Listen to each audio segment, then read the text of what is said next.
Hi ಸ್ನೇಹಿತರೆ, banking ಪ್ರಶ್ನೋತ್ತರಗಳ ಸರಣಿಗೆ ತಮಗೆಲ್ಲರಿಗೂ ಆತ್ಮೀಯ ಸ್ವಾಗತ.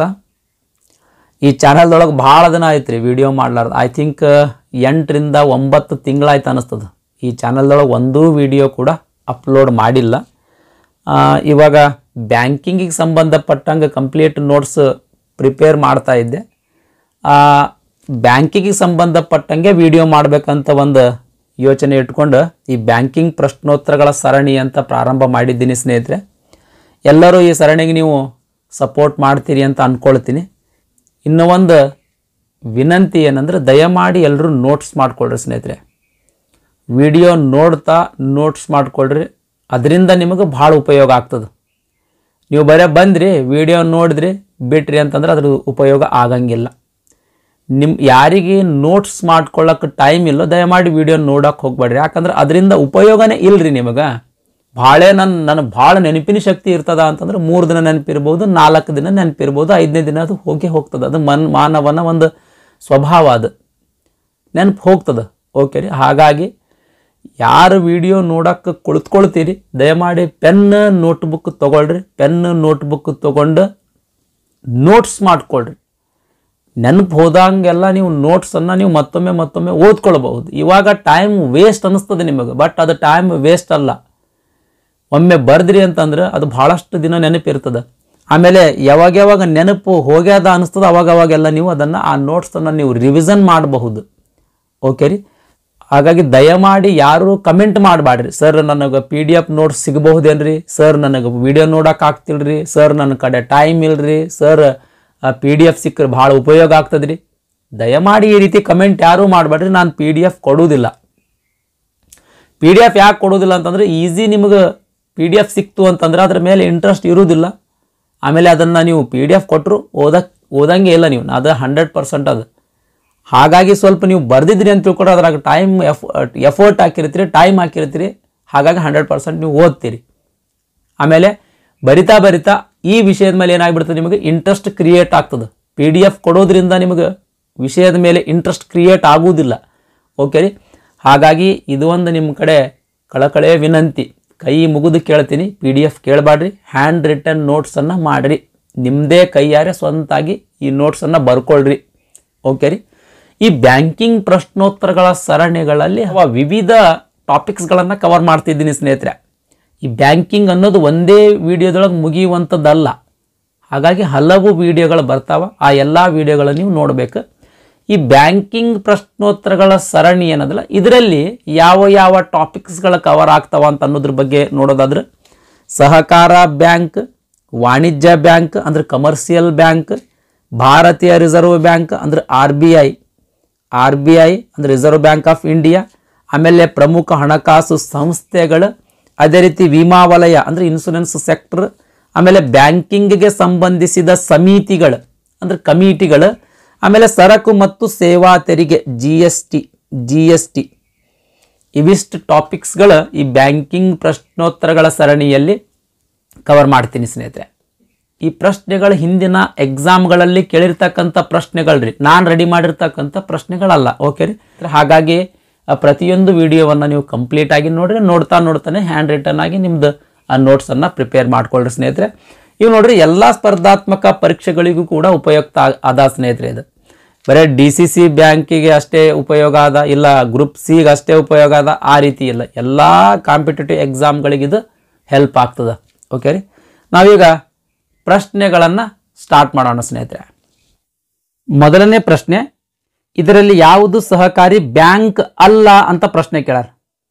ಇಲ್ಲಿ 4 ಆಪ್ಷನ್ಸ್ ಕೊಟ್ಟಾರ. ಈ 4 ಆಪ್ಷನ್ಸ್ಗಳಲ್ಲಿ ಯಾವುದು ಸಹಕಾರಿ ಬ್ಯಾಂಕ್ ಅಲ್ಲ ಅಂತ ಏನಪ್ಪ ಅಂದ್ರೆ ಪ್ರಶ್ನೆಯನ್ನ ಕೇಳ್ಯಾರ ಸ್ನೇಹಿತರೆ. ಇಲ್ಲಿ ಆಪ್ಷನ್ಸ್ ನೋಡ್ರಿ. ಆಪ್ಷನ್ಸ್ A ಸಹಕಾರಿ ಕೃಷಿ ಸಾಲ ಸಂಸ್ಥೆಗಳು, ಆಪ್ಷನ್ B ಕೇಂದ್ರ ಸಹಕಾರ ಬ್ಯಾಂಕ್, ಆಪ್ಷನ್ C ಠೇವಣಿ ವಿಮಾ ನಿಗಮ, option D credit guarantee corporation of India. ಇದರಲ್ಲಿ 4 ಆಪ್ಷನ್ಸ್ಗಳಲ್ಲಿ ಈ credit guarantee corporation of India ಇದು ಸಹಕಾರ ಬ್ಯಾಂಕ್ ಅಲ್ಲ. ನೆಕ್ಸ್ಟ್ ಠೇವಣಿ ವಿಮಾ ನಿಗಮ, ಇದು ಕೂಡ ಸಹಕಾರಿ ಬ್ಯಾಂಕ್ ಅಲ್ಲ. ನೆಕ್ಸ್ಟ್ ಇಲ್ಲಿ ಕೃಷಿ ಸಾಲ ಸಂಸ್ಥೆಗಳಾದ 3 ಸ್ತರಗಳಲ್ಲಿ ಕೃಷಿ ಸಾಲ ಸಂಸ್ಥೆಗಳನ್ನು ರಚನೆ ಮಾಡಿರ್ತಕ್ಕಂಥದ್ದು. ಒಂದನೇದು PACS ಅಂತ ಬರ್ತದ. PACS ಅಂದ್ರೆ ಪ್ರೈಮರಿ ಅಗ್ರಿಕಲ್ಚರ್ ಕೋಆಪರೇಟಿವ್ ಸೊಸೈಟಿ. ಎರಡನೇದು DCCB ಅಂತ ಬರ್ತದ, ಅಂದ್ರೆ ಡಿಸ್ಟ್ರಿಕ್ಟ್ ಸೆಂಟ್ರಲ್ ಕೋಆಪರೇಟಿವ್ ಬ್ಯಾಂಕ್. ಮೂರನೇದು ಸ್ಟೇಟ್ ಕೋಆಪರೇಟಿವ್ ಬ್ಯಾಂಕ್. ಈ ರೀತಿ 3 ತರದಲ್ಲಿ ಕೃಷಿ ಸಾಲ ಸಂಸ್ಥೆಗಳನ್ನ ರಚನೆ ಮಾಡಿರ್ತಕ್ಕಂಥದ್ದು ಸ್ನೇಹಿತರೆ. ಇಲ್ಲಿ ಕ್ಲಿಯರ್ ಇಲ್ಲ ಯಾವುದು ಏನು PACS ಹೇಳೇನೋ DCCB ಹೇಳೇನೋ ಸ್ಟೇಟ್ ಕೋಆಪರೇಟಿವ್ ಬ್ಯಾಂಕ್ ಹೇಳೇನೋ ಕ್ಲಿಯರ್ ಇಲ್ಲ. ಹಾಗಾಗಿ ಇದು ಕೂಡ ನಾವು ಗಣನೆಗೆ ತಗೊಳ್ಳೋದಿಲ್ಲ. ಇದು ಕೂಡ ಸಹಕಾರಿ ಬ್ಯಾಂಕ್ ಅಲ್ಲ. ಆದ್ರೆ ಕೇಂದ್ರ ಸಹಕಾರ ಬ್ಯಾಂಕ್ ಅಂತ ಅನ್ನೋದೇನದಲ್ಲ, ಇದು ಒಂದು ಸಹಕಾರಿ ಬ್ಯಾಂಕ್ ಅದ. ಈ ಆಪ್ಷನ್ಸ್ಗಳು ನೋಡೋದಾದ್ರೆ ಇಲ್ಲಿ ಪ್ರಶ್ನೆ ಏನ್ ಬರಬೇಕಾಗಿತ್ತು ಅಂದ್ರ ಇದರಲ್ಲಿ ಯಾವುದು ಸಹಕಾರಿ ಬ್ಯಾಂಕ್ ಅದ ಅಂತ ಬರಬೇಕಾಗಿತ್ತು. ಇದು ಅಲ್ಲ ಇದಿಷ್ಟೇ ಬರಬೇಕಾಗಿತ್ತು, ಅಲ್ಲ ತೆಗೆದು ಬಿಡ್ರದ. ಇದರಲ್ಲಿ ಯಾವುದು ಸಹಕಾರಿ ಬ್ಯಾಂಕ್ ಅಂತ ಇಷ್ಟೇ ಪ್ರಶ್ನೆ ಕೇಳಬೇಕಾಗಿತ್ತು. ಆವಾಗ ಸರಿಯಾದ ಉತ್ತರ ಬಿ ಆಗ್ತಿತ್ತು ಸ್ನೇಹಿತರೆ, ಕೇಂದ್ರ ಸಹಕಾರ ಬ್ಯಾಂಕ್. ಕೇಂದ್ರ ಸಹಕಾರ ಬ್ಯಾಂಕ್ ಅಂದ್ರೆ ಸೆಂಟ್ರಲ್ ಕೋಆಪರೇಟಿವ್ ಬ್ಯಾಂಕ್ ಅಂತ ಅರ್ಥ. ಸೆಂಟ್ರಲ್ ಕೋಆಪರೇಟಿವ್ ಬ್ಯಾಂಕ್ ಇವು ಜಿಲ್ಲೆಯಲ್ಲಿ ಇರ್ತಾವ, ಅದಕ್ಕಾಗಿ ಇವನ್ನ ಡಿಸ್ಟ್ರಿಕ್ಟ್ ಸೆಂಟ್ರಲ್ ಕೋಆಪರೇಟಿವ್ ಬ್ಯಾಂಕ್ ಅಂತ ಕರೀತಾರೆ. ಡಿಸ್ಟ್ರಿಕ್ಟ್ ಸೆಂಟ್ರಲ್ ಕೋಆಪರೇಟಿವ್ ಬ್ಯಾಂಕ್ ಅಂತ ಕರೀತಾರೆ. ಇಲ್ಲಿ ಈ ಪ್ರಶ್ನೆ ಒಂದ್ ಸ್ವಲ್ಪ ಚೇಂಜ್ ಆಗ್ಬೇಕಂತ ನಂದು ಒಂದು ಅಭಿಪ್ರಾಯ ಸ್ನೇಹಿತರೆ. ನನ್ನ ಪ್ರಕಾರ ಈ ಪ್ರಶ್ನೆನೇ ತಪ್ಪಾದ ಸ್ನೇಹಿತರೆ. ಈ ಪ್ರಶ್ನೆ ಆಗ್ಲೇ ಹೇಳ್ದಂಗ ಇದರಲ್ಲಿ ಯಾವುದು ಸಹಕಾರಿ ಬ್ಯಾಂಕ್ ಅಂತ ಅಷ್ಟೇ ಪ್ರಶ್ನೆ ಕೇಳಬೇಕಾಗಿತ್ತು, ಇದೆಲ್ಲ ತೆಗಿಬೇಕಾಗಿತ್ತು. ಓಕೆ ರೀ. ಸಹಕಾರ ಬ್ಯಾಂಕಿಂದ ಸಿಂಪಲ್ ಮೀನಿಂಗ್ ನೋಡಮ್ರಿ. ಫಸ್ಟ್ ಏನಂದ್ರೆ ಸಹಕಾರ ಸಂಘ ಅಂತ ಸ್ಥಾಪನೆ ಮಾಡ್ತೀವಿ. ಓಕೆ ರೀ. ಸಹಕಾರ ಸಂಘ ಅಂತ ಸ್ಥಾಪನೆ ಮಾಡಿದ ಮೇಲೆ ಆ ಸಹಕಾರ ಸಂಘ ಯಾವಾಗ ಬ್ಯಾಂಕಿಂಗ್ ವ್ಯವಹಾರದಲ್ಲಿ ತೊಡಗಿಸಿಕೊಳ್ತದೋ ಅಂದಿನಿಂದ ಅದನ್ನು ಸಹಕಾರ ಬ್ಯಾಂಕ್ ಅಂತ ಕರಿತೀವಿ. ಸಹಕಾರ ಸಂಘ ಯಾವಾಗ ಬ್ಯಾಂಕಿಂಗ್ ವ್ಯವಹಾರದಲ್ಲಿ ತೊಡಗಿಸಿಕೊಳ್ತದೋ ಅದನ್ನು ನಾವು ಸಹಕಾರ ಬ್ಯಾಂಕ್ ಅಂತೀವಿ. ಓಕೆ ರೀ. ಸಹಕಾರ ಬ್ಯಾಂಕ್ ಕೂಡ ಏನಪ್ಪ ಅಂದ್ರೆ ಬ್ಯಾಂಕಿಂಗ್ ವ್ಯವಹರಿಸ್ತದ. ಆಮೇಲೆ ಷೇರುಗಳ ಮೂಲಕ ಹಣವನ್ನು ಸಂಗ್ರಹಿಸ್ತದ. ಆಮೇಲೆ ಸದಸ್ಯರಿಂದ ಠೇವಣಿಯನ್ನ ಸ್ವೀಕರಿಸ್ತದ, ಅಂದ್ರೆ ಡಿಪಾಸಿಟ್ ಇಟ್ಕೊಳ್ತದ. ಆಮೇಲೆ ಅವರಿಗೆ ಸಾಲವನ್ನ ನೀಡುವ ಮೂಲಕ ಈ ಸಹಕಾರ ಬ್ಯಾಂಕ್ ಸ್ಥಾಪನೆ ಮಾಡಲ್ಪಡ್ತದೆ. ಓಕೆ ರೀ. ಡೆಫಿನಿಷನ್ ಬಗ್ಗೆ ನೋಡೋದಾದ್ರೆ ಸಾಮಾನ್ಯ ಉಳಿತಾಯವನ್ನ ಉತ್ತೇಜಿಸ್ಲಕ್ ಅಂದ್ರೆ ಸೇವಿಂಗ್ಸ್ ಮಾಡಬೇಕು ಅಂತ ಪ್ರಮೋಟ್ ಮಾಡುವುದಕ್ಕೆ, ಆಮೇಲೆ ಬಡ್ಡಿ ಮತ್ತು ಮರುಪಾವತಿಯ ಸುಲಭ ನಿಯಮಗಳ ಮೇಲೆ ಸಣ್ಣ ಸಾಲಗಳನ್ನ ನೀಡುವುದಕ್ಕಾಗಿ ದುಡಿಯುವ ಜನರಿಂದ, ಮೋಸ್ಟ್ ಇಂಪಾರ್ಟೆಂಟ್ ರೀ, ದುಡಿಯುವ ಜನರಿಂದ ರಚಿಸಲ್ಪಟ್ಟ, ಸಂಯೋಜಿಸಲ್ಪಟ್ಟ ಮತ್ತು ಆಡಳಿತ ನಡೆಸುವ ಒಂದು ಸಂಸ್ಥೆಗೆ ನಾವು ಸಹಕಾರ ಬ್ಯಾಂಕ್ ಅಂತ ಕರಿತೀವಿ ಸ್ನೇಹಿತರೆ. ಸಹಕಾರ ಸಂಘ ಬ್ಯಾಂಕಿಂಗ್ ವ್ಯವಹಾರ ಪ್ರಾರಂಭ ಮಾಡಬೇಕಾಗಿತ್ತು ಅಂದ್ರೆ RBI ನಿಂದ ಲೈಸೆನ್ಸ್ ಅನ್ನ ಪಡ್ಕೊಳ್ಬೇಕು. ಭಾರತೀಯ ರಿಸರ್ವ್ ಬ್ಯಾಂಕಿನಿಂದ ಪರವಾನಗಿಯನ್ನ ಪಡಿಬೇಕು. ಈ ಭಾರತೀಯ ರಿಸರ್ವ್ ಬ್ಯಾಂಕಿನಿಂದ ಪರವಾನಗಿ ಅಥವಾ ಲೈಸೆನ್ಸ್ ಅನ್ನ ಪಡ್ಕೊಂಡ್ರೆ ಮಾತ್ರ ಯಾವುದೇ ಒಂದು ಸಹಕಾರ ಸಂಘ ಬ್ಯಾಂಕಿಂಗ್ ವ್ಯವಹಾರವನ್ನ ನಡೆಸಬಹುದು. ಇಲ್ಲಾಂದ್ರೆ ಬ್ಯಾಂಕಿಂಗ್ ವ್ಯವಹಾರ ನಡೆಸಕ್ ಅನುಮತಿ ಇರುವುದಿಲ್ಲ ಸ್ನೇಹಿತರೆ. ಒಂದೇ ರಾಜ್ಯದೊಳಗೆ ಸಹಕಾರ ಸಂಘ ಸ್ಥಾಪನೆ ಮಾಡಬೇಕಾಗಿತ್ತು ಅಂದ್ರೆ ಆ ಸಹಕಾರ ಸಂಘಗಳ ಕಾಯ್ದೆ ಅಡಿಯಲ್ಲಿ ನೋಂದಣಿಯನ್ನ ಮಾಡಿಸಬೇಕಾಗ್ತದೆ. ಬಹುರಾಜ್ಯಗಳಲ್ಲಿ ನೀವೇನಾದ್ರೂ ಸಹಕಾರ ಸಂಘ ಸ್ಥಾಪನೆ ಮಾಡಬೇಕಾಗಿತ್ತು ಅಂದ್ರೆ ಬಹುರಾಜ್ಯ ಸಹಕಾರ ಸಂಘಗಳ ಕಾಯ್ದೆ 2002ರ ಅಡಿಯಲ್ಲಿ ನೋಂದಾವಣಿಯನ್ನ ಮಾಡಬೇಕಾಗ್ತದೆ. ಈ ರೀತಿ ನೋಂದಾವಣೆ ಮಾಡಿದ ಮೇಲೆ ಬ್ಯಾಂಕಿಂಗ್ ವ್ಯವಹಾರ ಮಾಡಬೇಕಾಗಿತ್ತು ಅಂದ್ರೆ ಭಾರತೀಯ ರಿಸರ್ವ್ ಬ್ಯಾಂಕಿನಿಂದ ಲೈಸೆನ್ಸ್ ಅನ್ನ ಪಡ್ಕೊಳ್ಬೇಕಾಗ್ತದೆ. ಒಮ್ಮೆ ಸಹಕಾರ ಸಂಘ ಭಾರತೀಯ ರಿಸರ್ವ್ ಬ್ಯಾಂಕಿನಿಂದ ಲೈಸೆನ್ಸ್ ಪಡ್ಕೊಂಡ್ಮೇಲೆ ಅದು ಸಹಕಾರ ಬ್ಯಾಂಕ್ ಆಗಿ ಕನ್ವರ್ಟ್ ಆಗ್ತದೆ. ಆ ಸಹಕಾರ ಬ್ಯಾಂಕ್ ಅನ್ನ ಭಾರತೀಯ ರಿಸರ್ವ್ ಬ್ಯಾಂಕ್ ನಿಯಂತ್ರಣ ಮಾಡ್ತದೆ. ಆ ಸಹಕಾರ ಬ್ಯಾಂಕ್ ಭಾರತೀಯ ರಿಸರ್ವ್ ಬ್ಯಾಂಕಿನಿಂದ ನಿಯಂತ್ರಿಸಲ್ಪಡ್ತದೆ. ಈ ಸಹಕಾರ ಬ್ಯಾಂಕ್ ಆಗೋದಕ್ಕಿಂತ ಮುಂಚೆ ಸಹಕಾರ ಸಂಘ ಏನಿತ್ತಲ್ರಿ, ಆ ಸಹಕಾರ ಸಂಘ ಸ್ಟೇಟ್ ರಿಜಿಸ್ಟ್ರಾರ್ ಅಂತ ಬರ್ತಾರೆ. ಈ ಸ್ಟೇಟ್ ರಿಜಿಸ್ಟ್ರಾರ್ ಇಂದ ನಿಯಂತ್ರಿಸಲ್ಪಡ್ತಿತ್ತು. ಸಹಕಾರ ಬ್ಯಾಂಕ್ ಆದ ತಕ್ಷಣ ಸ್ಟೇಟ್ ರಿಜಿಸ್ಟ್ರಾರ್ ಆಮೇಲೆ RBI ಇಬ್ರು ನಿಯಂತ್ರಣ ಮಾಡ್ತಾರೆ. ಇನ್ ಕೇಸ್ ಬಹುರಾಜ್ಯ ಸಹಕಾರ ಸಂಘ ಇತ್ತು ಅಂತಂದ್ರೆ ಸೆಂಟ್ರಲ್ ರಿಜಿಸ್ಟ್ರಾರ್ ಅಂತ ಬರ್ತಾರೆ. ಕೇಂದ್ರ ನಿಬಂಧಕರು ಅಂತ, ಕೇಂದ್ರ ಸಹಕಾರ ನಿಬಂಧಕರು ಅಂತ ಬರ್ತಾರೆ. ಅವರು ನಿಯಂತ್ರಣವನ್ನ ಮಾಡ್ತಿದ್ರು.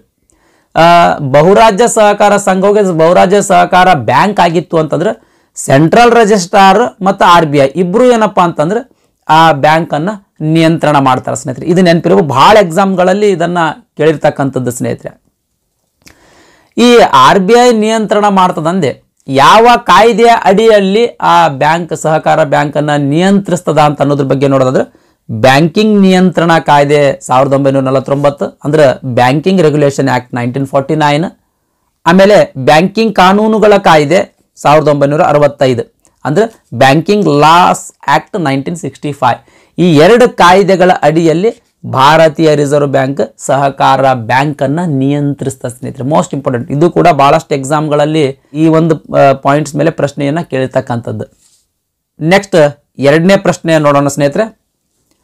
ಹಣಕಾಸಿನ ವ್ಯವಹಾರವನ್ನು ಮಾಡುವವನು, ಸಾಲವನ್ನು ಕೊಡುವವನು ಹಾಗೂ ಸಾಲದ ವೃತ್ತಿಯನ್ನು ನಿಯಂತ್ರಿಸುವವನನ್ನ ಏನಂತ ಕರೀತಾರ ಅಂತ ಪ್ರಶ್ನೆ. ಅದು ಇದಕ್ಕೆ ಸರಿಯಾದ ಉತ್ತರ ಬಿ, ಬ್ಯಾಂಕರ್ ಅಂತ ಕರೀತಾರ. ಬ್ಯಾಂಕರ್ ಅಂದ್ರೆ ಯಾರು? ಮೊದಲು ಬ್ಯಾಂಕ್ ಅಂದ್ರೆ ಏನ್ರಿ? ಬ್ಯಾಂಕ್ ಅಂದ್ರೆ ಒಂದು ಹಣಕಾಸು ಸಂಸ್ಥೆ ರೀ. ಅದು ಹಣಕಾಸು ವ್ಯವಹಾರ ಮಾಡ್ತಿರ್ತಕ್ಕಂಥ ಒಂದು ಸಂಸ್ಥೆಗೆ ನಾವು ಬ್ಯಾಂಕ್ ಅಂತ ಕರಿತೀವಿ. ಬ್ಯಾಂಕರ್ ಅಂತ ಅದು. ಇದು ಬ್ಯಾಂಕರ್ ಏನಂತಂದ್ರೆ ಹಣಕಾಸಿನ ವ್ಯವಹಾರವನ್ನ ಮಾಡುವವನಿಗೆ ನಾವು ಬ್ಯಾಂಕರ್ ಅಂತ ಕರಿತೀವಿ. ಬ್ಯಾಂಕರ್ಸ್ ಅಂದ್ರೆ ಇದ್ರದ್ದು ಬಹುವಚನ ಸ್ನೇಹಿತರೆ, ಹಾಗಾಗಿ ಇದು ಬ್ಯಾಂಕರ್ಸ್ ಆಗುವುದಿಲ್ಲ, ಬ್ಯಾಂಕ್ನು ಕೂಡ ಆಗುವುದಿಲ್ಲ. ಆಮೇಲೆ ಡಿಪಾಸಿಟರ್ ಅಂತ ಅದಿಲ್ಲಿ. ಡಿಪಾಸಿಟರ್ ಅಂದ್ರೆ ಯಾರು? ಈಗ ಬ್ಯಾಂಕಿನಾಗ ಹೋಗಿ ಹಣವನ್ನ ಯಾರು ಇಡ್ತಾರೋ ಅವ್ರಿಗೆ ಡಿಪಾಸಿಟರ್ ಅಂತಾರ.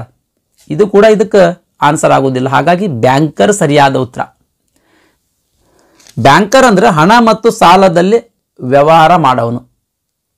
ಅವನು ಅಥವಾ ಅವಳು ಏನಪ್ಪಾ ಅಂದ್ರೆ ಸಾರ್ವಜನಿಕರಿಂದ ಠೇವಣಿಗಳನ್ನ ಸ್ವೀಕರಿಸ್ತಾರೆ. ಠೇವಣಿ ಅಂತಂದ್ರೆ ಡಿಪಾಸಿಟ್ ಅನ್ನ ಸ್ವೀಕರಿಸ್ತಾರ. ಅಂತ ಠೇವಣಿಗಳನ್ನ ಸಾಲ ಮತ್ತು ಹೂಡಿಕೆ ಉದ್ದೇಶಕ್ಕಾಗಿ ಬಳಸ್ತಾರ. ಯಾರು ಈ ಎಲ್ಲ ಕೆಲಸವನ್ನ ಅಥವಾ ಕಾರ್ಯವನ್ನ ನಿರ್ವಹಿಸ್ತಾರೋ ಅವರಿಗೆ ನಾವು ಬ್ಯಾಂಕರ್ ಅಂತ ಕರಿತೀವಿ. ಓಕೆ ರೀ. ಬ್ಯಾಂಕರ್ನ ಕಾರ್ಯಗಳೇನು? ಎರಡು ಕಾರ್ಯಗಳು ಬರ್ತಾವ್ರಿ. ಒಂದು ಪ್ರೈಮರಿ ಫಂಕ್ಷನ್ಸ್ ಅಂತ, ಎರಡನೇದು ಸೆಕೆಂಡರಿ ಫಂಕ್ಷನ್ಸ್ ಅಂತ. ಪ್ರೈಮರಿ ಫಂಕ್ಷನ್ಸ್ ಅಂದ್ರೆ ಪ್ರಾಥಮಿಕ ಕಾರ್ಯಗಳು, ಸೆಕೆಂಡರಿ ಫಂಕ್ಷನ್ಸ್ ಅಂದ್ರೆ ದ್ವಿತೀಯ ಕಾರ್ಯಗಳು ಅಂತ ಹೇಳಿ. ಪ್ರೈಮರಿ ಫಂಕ್ಷನ್ಸ್ ಒಳಗೂ ಕೂಡ ಎರಡು ವಿಧಗಳದವ. ಒಂದನೇದು ಡಿಪಾಸಿಟ್ಗಳನ್ನು ಸ್ವೀಕಾರ ಮಾಡೋದು, ಎರಡನೇದು ಲೋನ್ಸ್ಗಳನ್ನು ಕೊಡೋದು, ಗ್ರಾಂಟಿಂಗ್ ಲೋನ್ಸ್ಗಳನ್ನು ಕೊಡೋದು. ಎಕ್ಸೆಪ್ಟಿಂಗ್ ಡಿಪಾಸಿಟ್ ಎಕ್ಸೆಪ್ಟ್ ಮಾಡೋದಂತಂದ್ರೇನು? ಸೇವಿಂಗ್ ಡಿಪಾಸಿಟ್ ಆಗಿರ್ಬೋದು, fixed deposit, current deposit, recurring deposit, ಈ ರೀತಿ ಡಿಪಾಸಿಟ್ಗಳನ್ನು ಸ್ವೀಕಾರ ಮಾಡ್ಕೊಳ್ಳೋದು ಅಥವಾ ಎಕ್ಸೆಪ್ಟ್ ಮಾಡೋದು. ಈ ಸೇವಿಂಗ್ ಡಿಪಾಸಿಟ್ ಅಂದ್ರೆ ಏನು? Fixed deposit, current deposit, recurring deposit. Fixed deposit FD ಅಂತ ಕರಿತೀವಿ ನಾವು, ರಿಕರಿಂಗ್ ಡಿಪಾಸಿಟ್ಗೆ RD ಅಂತ ಕರಿತೀವಿ. ಏನು ಅದ ಹಂಗಂದ್ರೆ ಏನು ಅಂತ ಅನ್ನೋದ್ರ ಬಗ್ಗೆ ಇದ್ರ ಮೇಲೆ ಪ್ರಶ್ನೆ ಬಂದಾಗ ಇನ್ ಡೀಟೇಲ್ ಆಗಿ ಎಕ್ಸ್ಪ್ಲೇನ್ ಮಾಡೋಣ ಸ್ನೇಹಿತರೆ. ಓಕೆ ರೀ. ಅದ್ರ ಬಗ್ಗೆ ಏನು ತಲೆ ಕೆಡಿಸ್ಕೊಳ್ಳೋಂಥ ಅವಶ್ಯಕತೆ ಇಲ್ಲ. ನೆಕ್ಸ್ಟ್ ಲೋನ್ ಕೊಡೋದಂತಂದ್ರೆ OD ಅಂತ ಬರ್ತದೆ, OD ಫೆಸಿಲಿಟಿ ಅಂತ ಬರ್ತದೆ. ಬಿಸ್ನೆಸ್ ಮ್ಯಾನ್ಗಳಿಗೆ ಕೊಡ್ತಾರೆ ಇದೆಲ್ಲ OD ಫೆಸಿಲಿಟಿ, ಓವರ್ ಡ್ರಾಫ್ಟ್ ಅಂತ ಹೇಳಿ. ಓಕೆ ರೀ. ಅದಾಗಲಿ ಆಮೇಲೆ cash credit, loans, bill discounting, ಈ ರೀತಿಯಪ್ಪ ಅಂದ್ರೆ ಲೋನನ್ನು ಸ್ಯಾಂಕ್ಷನ್ ಮಾಡುವಂಥ ಕಾರ್ಯ. ಇವು ಕೂಡ ಅದಕ್ಕೆ ಸಂಬಂಧಪಟ್ಟಂಥ ಪ್ರಶ್ನೆ ಬಂದಾಗ ಇನ್ ಡೀಟೇಲ್ ಎಕ್ಸ್ಪ್ಲೇನ್ ಮಾಡೋಣ ಸ್ನೇಹಿತರೆ. ನೆಕ್ಸ್ಟ್ ಸೆಕೆಂಡರಿ ಫಂಕ್ಷನ್ಸ್ ಅಂದ್ರೆ ದ್ವಿತೀಯ ಕಾರ್ಯಗಳಲ್ಲಿ 3 ವಿಧಗಳ ಕಾರ್ಯಗಳು ಮಾಡ್ತಾರೆ ಇವರು. ಒಂದನೇದು ಏಜೆನ್ಸಿ ಫಂಕ್ಷನ್ಸ್. ಏಜೆನ್ಸಿ ಕಾರ್ಯಗಳು ಅಂದ್ರೆ ಟ್ರಾನ್ಸ್ಫರ್ ಆಫ್ ಫಂಡ್ಸ್, ಅಂದ್ರೆ ಒಬ್ಬರ ಅಕೌಂಟಿಂದ ಇನ್ನೊಬ್ಬರ ಅಕೌಂಟಿಗೆ ಹಣ ವರ್ಗಾವಣೆ ಮಾಡೋದು.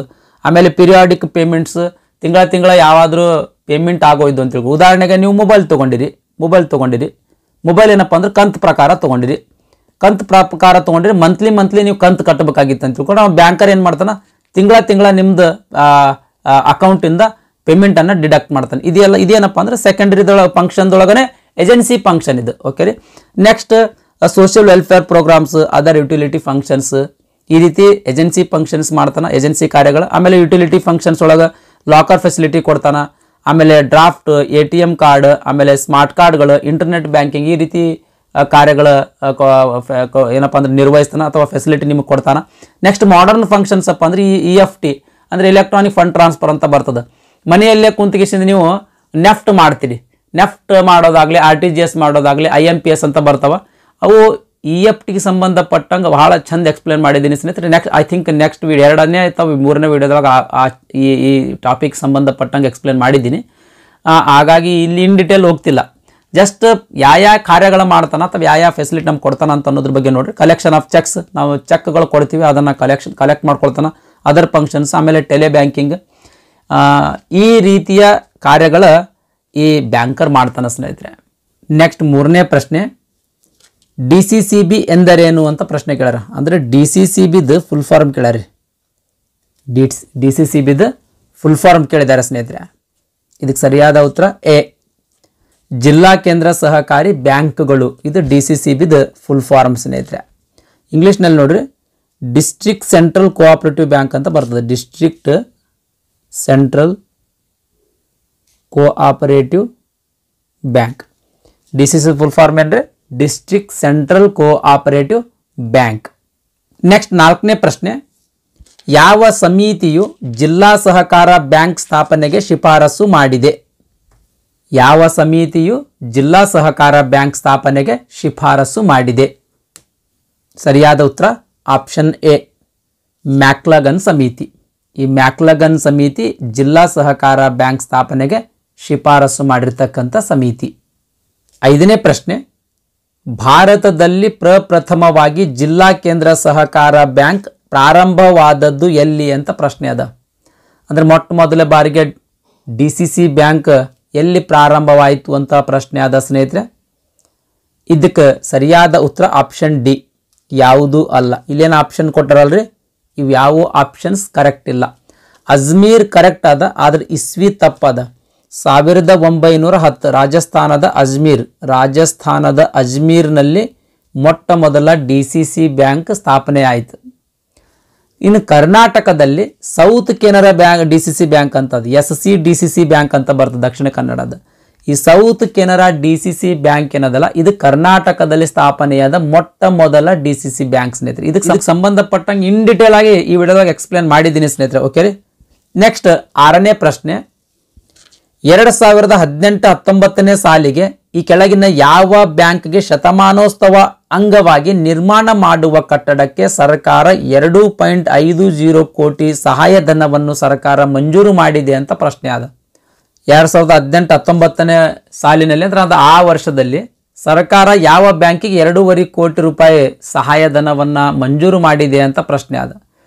ಇದಕ್ಕೆ ಸರಿಯಾದ ಉತ್ತರ ಬಿ, ದಕ್ಷಿಣ ಕನ್ನಡ ಜಿಲ್ಲಾ ಕೇಂದ್ರ ಸಹಕಾರ bank, SCDCC bank, south Canara district central cooperative bank ಸ್ನೇಹಿತರೆ. ಇದು ಈ ಒಂದು ಬ್ಯಾಂಕ್ 2018-19ನೇ ಸಾಲಿನಲ್ಲಿ ಶತಮಾನೋತ್ಸವ ಏನಪ್ಪ ಅಂದ್ರೆ ಆಚರಣೆಯನ್ನ ಮಾಡ್ಕೊಂಡದ್ದು ಸ್ನೇಹಿತರೆ. ಅಂದ್ರೆ ಬ್ಯಾಂಕ್ ಸ್ಥಾಪನೆಯಾಗಿ 100 ವರ್ಷ ಆಗಿದ್ದಕ್ಕ ಶತಮಾನೋತ್ಸವ ಆಚರಣೆಯನ್ನ ಮಾಡಿಕೊಂಡಿರ್ತಕ್ಕಂಥದ್ದು. ನೆಕ್ಸ್ಟ್ 7ನೇ ಪ್ರಶ್ನೆ, ಜಿಲ್ಲಾ ಸಹಕಾರ ಬ್ಯಾಂಕ್ ಯಾರ ನಡುವೆ ಸಂಪರ್ಕ ಕೊಂಡಿಯಾಗಿ ಕಾರ್ಯನಿರ್ವಹಿಸುತ್ತದೆ?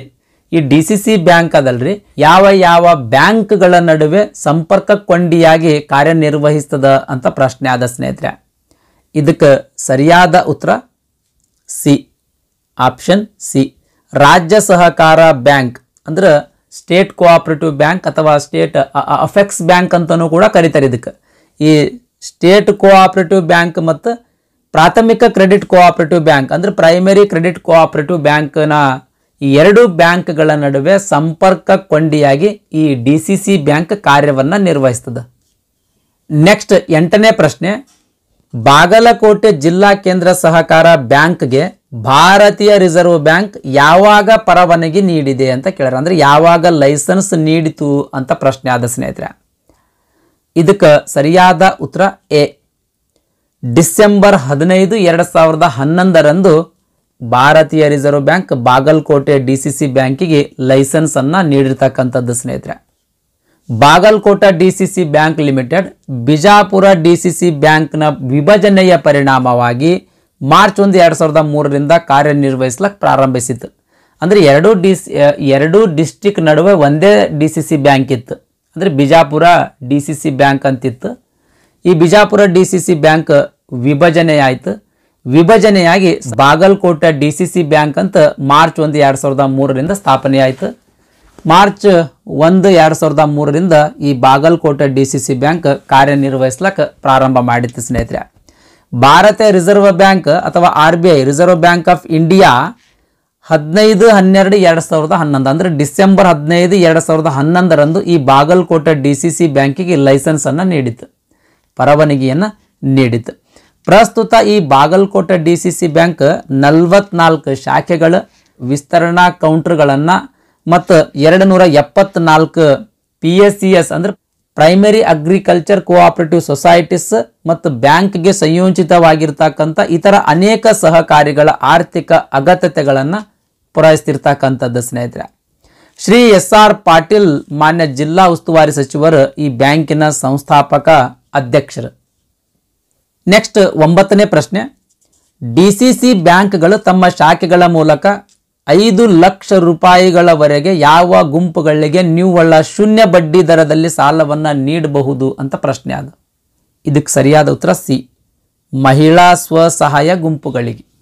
ಅಂದರೆ DCC ಬ್ಯಾಂಕ್ಗಳು ಈ ಮಹಿಳಾ ಸ್ವಸಹಾಯ ಗುಂಪುಗಳಿಗೆ 5 ಲಕ್ಷ ರೂಪಾಯಿ ತನಕ ಸಾಲವನ್ನು ಬಡ್ಡಿ ಇಲ್ಲದೇ ನೀಡಬಹುದು.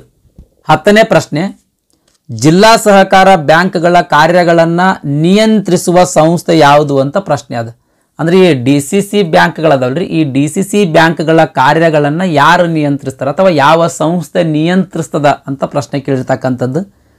ಇದಕ್ಕೆ ಸರಿಯಾದ ಉತ್ತರ ARCS ಅಂದ್ರೆ registrar of cooperative society. Registrar of cooperative society ಇವರಿಗೆ ನಿಬಂಧಕರು ಅಂತಲೂ ಕೂಡ ಕರೀತಾರೆ. ನಿಬಂಧಕರು ಅಂತಲೂ ಕೂಡ ಕರೀತಾರೆ ಸ್ನೇಹಿತರೆ. ಈ ನಿಬಂಧಕರು ಜಿಲ್ಲಾ ಸಹಕಾರ ಬ್ಯಾಂಕ್ಗಳ ಕಾರ್ಯಗಳನ್ನು ನಿಯಂತ್ರಿಸ್ತಾರೆ ಸ್ನೇಹಿತರೆ. 11ನೇ ಪ್ರಶ್ನೆ, ಕೇಂದ್ರ ಸರ್ಕಾರ ನಿಗದಿಪಡಿಸಿದ ಷರತ್ತುಗಳ ಅನ್ವಯ ಸಾಲ ವಿತರಿಸುವಾಗ DCC ಬ್ಯಾಂಕ್ಗಳು ಯಾವ ಬ್ಯಾಂಕ್ ಹೊರಡಿಸಿದ ಷರತ್ತುಗಳನ್ನು ಅನುಸರಿಸಬೇಕು ಅಂತ ಪ್ರಶ್ನೆ ಅದು. ಇದಕ್ಕೆ ಸರಿಯಾದ ಉತ್ತರ ಡಿ,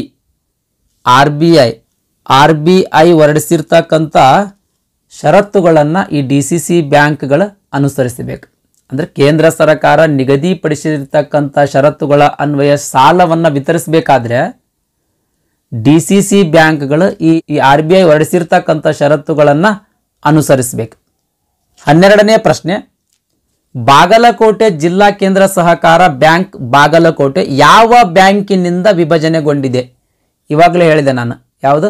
ಬಿಜಾಪುರ DCC ಬ್ಯಾಂಕ್ನಿಂದ ವಿಭಜನೆಗೊಂಡು ಈ ಬಾಗಲಕೋಟೆ ಜಿಲ್ಲಾ ಬ್ಯಾಂಕ್ ಸ್ಥಾಪನೆಯಾಗಿರ್ತಕ್ಕಂಥದ್ದು. ಇದಕ್ಕೆ ಸರಿಯಾದ ಉತ್ತರ ಏನ್ರಿ?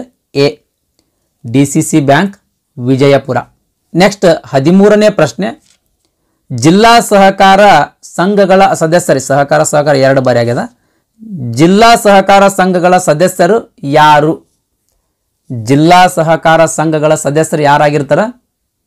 ಇದಕ್ಕೆ ಸರಿಯಾದ ಉತ್ತರ A, ಪ್ರಾಥಮಿಕ ಕೃಷಿ ಪತ್ತಿನ ಸಹಕಾರ ಸಂಘಗಳ ಈ ಜಿಲ್ಲಾ ಸಹಕಾರ ಸಂಘಗಳಲ್ಲಿ ಸದಸ್ಯತ್ವವನ್ನು ಪಡ್ಕೊಂಡಿರ್ತಾವ. ಇಲ್ಲಿ ತನಕ ಪ್ರಶ್ನೋತ್ತರಗಳನ್ನು ಡಿಸ್ಕಸ್ ಮಾಡಿದ್ದೀವಿ ಸ್ನೇಹಿತರೆ. ಅಂದರೆ ಜಿಲ್ಲಾ DCC ಬ್ಯಾಂಕಿಗೆ ಸಂಬಂಧಪಟ್ಟಂಥ ಪ್ರಶ್ನೋತ್ತರಗಳನ್ನು ಡಿಸ್ಕಸ್ ಮಾಡಿದ್ದೀವಿ. ಇವಾಗ ಆ DCC ಬ್ಯಾಂಕ್, ಆಮೇಲೆ ಅದ್ರ ಕೆಳ ಹಂತದ ಬ್ಯಾಂಕ್, ಆಮೇಲೆ ಅದರ ಮೇಲ್ಮಟ್ಟದ ಬ್ಯಾಂಕ್ ಬಗ್ಗೆ ಸಂಪೂರ್ಣ ಮಾಹಿತಿಯನ್ನು ಡಿಸ್ಕಸ್ ಮಾಡೋಣ್ರಿ. ಈ DCC ಬ್ಯಾಂಕ್ಗಳು ಅಲ್ಪಾವಧಿ ಮತ್ತು ಮಧ್ಯಮಾವಧಿ ಸಾಲವನ್ನು ಒದಗಿಸ್ತಾವೆ. ಹಾಗಾಗಿ ಅಲ್ಪಾವಧಿ ಸಾಲ ಅಂದ್ರೇನು, ಮಧ್ಯಮಾವಧಿ ಸಾಲ ಅಂದ್ರೇನು, ಅದ್ರ ಬಗ್ಗೆ ಇನ್ ಡೀಟೇಲ್ ಆಗಿ ನೋಡೋಣ ಸ್ನೇಹಿತರೆ. ಅಲ್ಪಾವಧಿ ಸಾಲ ಅಂದ್ರೆ ಏನ್ರಿ? ಅಲ್ಪಾವಧಿ ಸಾಲ ಅಂದ್ರೆ ಕೃಷಿಗೆ ಸಾಮಾನ್ಯವಾಗಿ ಬೆಳೆಯ ಉತ್ಪಾದನೆಯ ಉದ್ದೇಶಕ್ಕಾಗಿ ಏನು ಸಾಲ ಕೊಡ್ತಾರಲ್ರಿ, ಅದಕ್ಕೆ ಅಲ್ಪಾವಧಿ ಸಾಲ ಅಥವಾ ಬೆಳೆ ಸಾಲ ಅಂತ ಕರಿತೀವಿ. ಸಾಲದ ಮರುಪಾವತಿ ಅಂದ್ರೆ ಸಾಲ ಕೊಟ್ಟ ಮೇಲೆ ಯಾವಾಗ ಮತ್ತೆ ರೀಪೇಮೆಂಟ್ ಮಾಡಬೇಕು? 12 ರಿಂದ 18 ತಿಂಗಳು. ಸಾಲ ತಗೊಂಡವರು ಮತ್ತೆ ವಾಪಸ್ ಕೊಡಬೇಕು, 12 ರಿಂದ 18 ತಿಂಗಳೊಳಗೆ ವಾಪಸ್ ಕೊಡಬೇಕು. ಈ ಸಾಲ ಗ್ರಾಮಾಂತರ ಪ್ರದೇಶದಲ್ಲಿ ಇರುವಂಥ ಪ್ರಾಥಮಿಕ ಕೃಷಿ ಪತ್ತಿನ ಸಹಕಾರ ಸಂಘಗಳ ರೈತ ಸದಸ್ಯರಿಗೆ ನೀಡ್ತಾವ.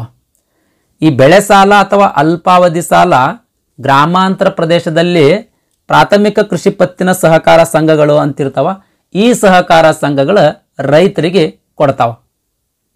ಈ ಸಾಲದ ಉದ್ದೇಶ ಏನಂದ್ರೆ, 1 ವರ್ಷದಲ್ಲಿ ಬೆಳೆದು ಫಲ ನೀಡ್ತಕ್ಕಂಥ ಬೆಳೆಗಳನ್ನು ಬೆಳಿಲಿಕ್ಕಾಗಿನೇ ಈ ಅಲ್ಪಾವಧಿ ಸಾಲವನ್ನು ನೀಡಲಾಗ್ತದೆ. ಈ ಸಾಲಗಳನ್ನು 2 ಘಟಕಗಳ ಮೂಲಕ ನೀಡಲಾಗ್ತದೆ. ಘಟಕ A, ಘಟಕ B ಅಂತೇಳಿ 2 ಘಟಕಗಳ ಮೂಲಕ ಅಲ್ಪಾವಧಿ ಸಾಲವನ್ನು ನೀಡಲಾಗ್ತದೆ. ಈ ಅಲ್ಪಾವಧಿ ಸಾಲವನ್ನು 1981ರ ನಬಾರ್ಡ್ ಕಾಯ್ದೆಯ ಕಲಂ 21 ಪ್ರಕಾರ ನೀಡಲಾಗ್ತದೆ. ಮೋಸ್ಟ್ ಇಂಪಾರ್ಟೆಂಟ್ ಸ್ನೇಹಿತರೆ ಇದು.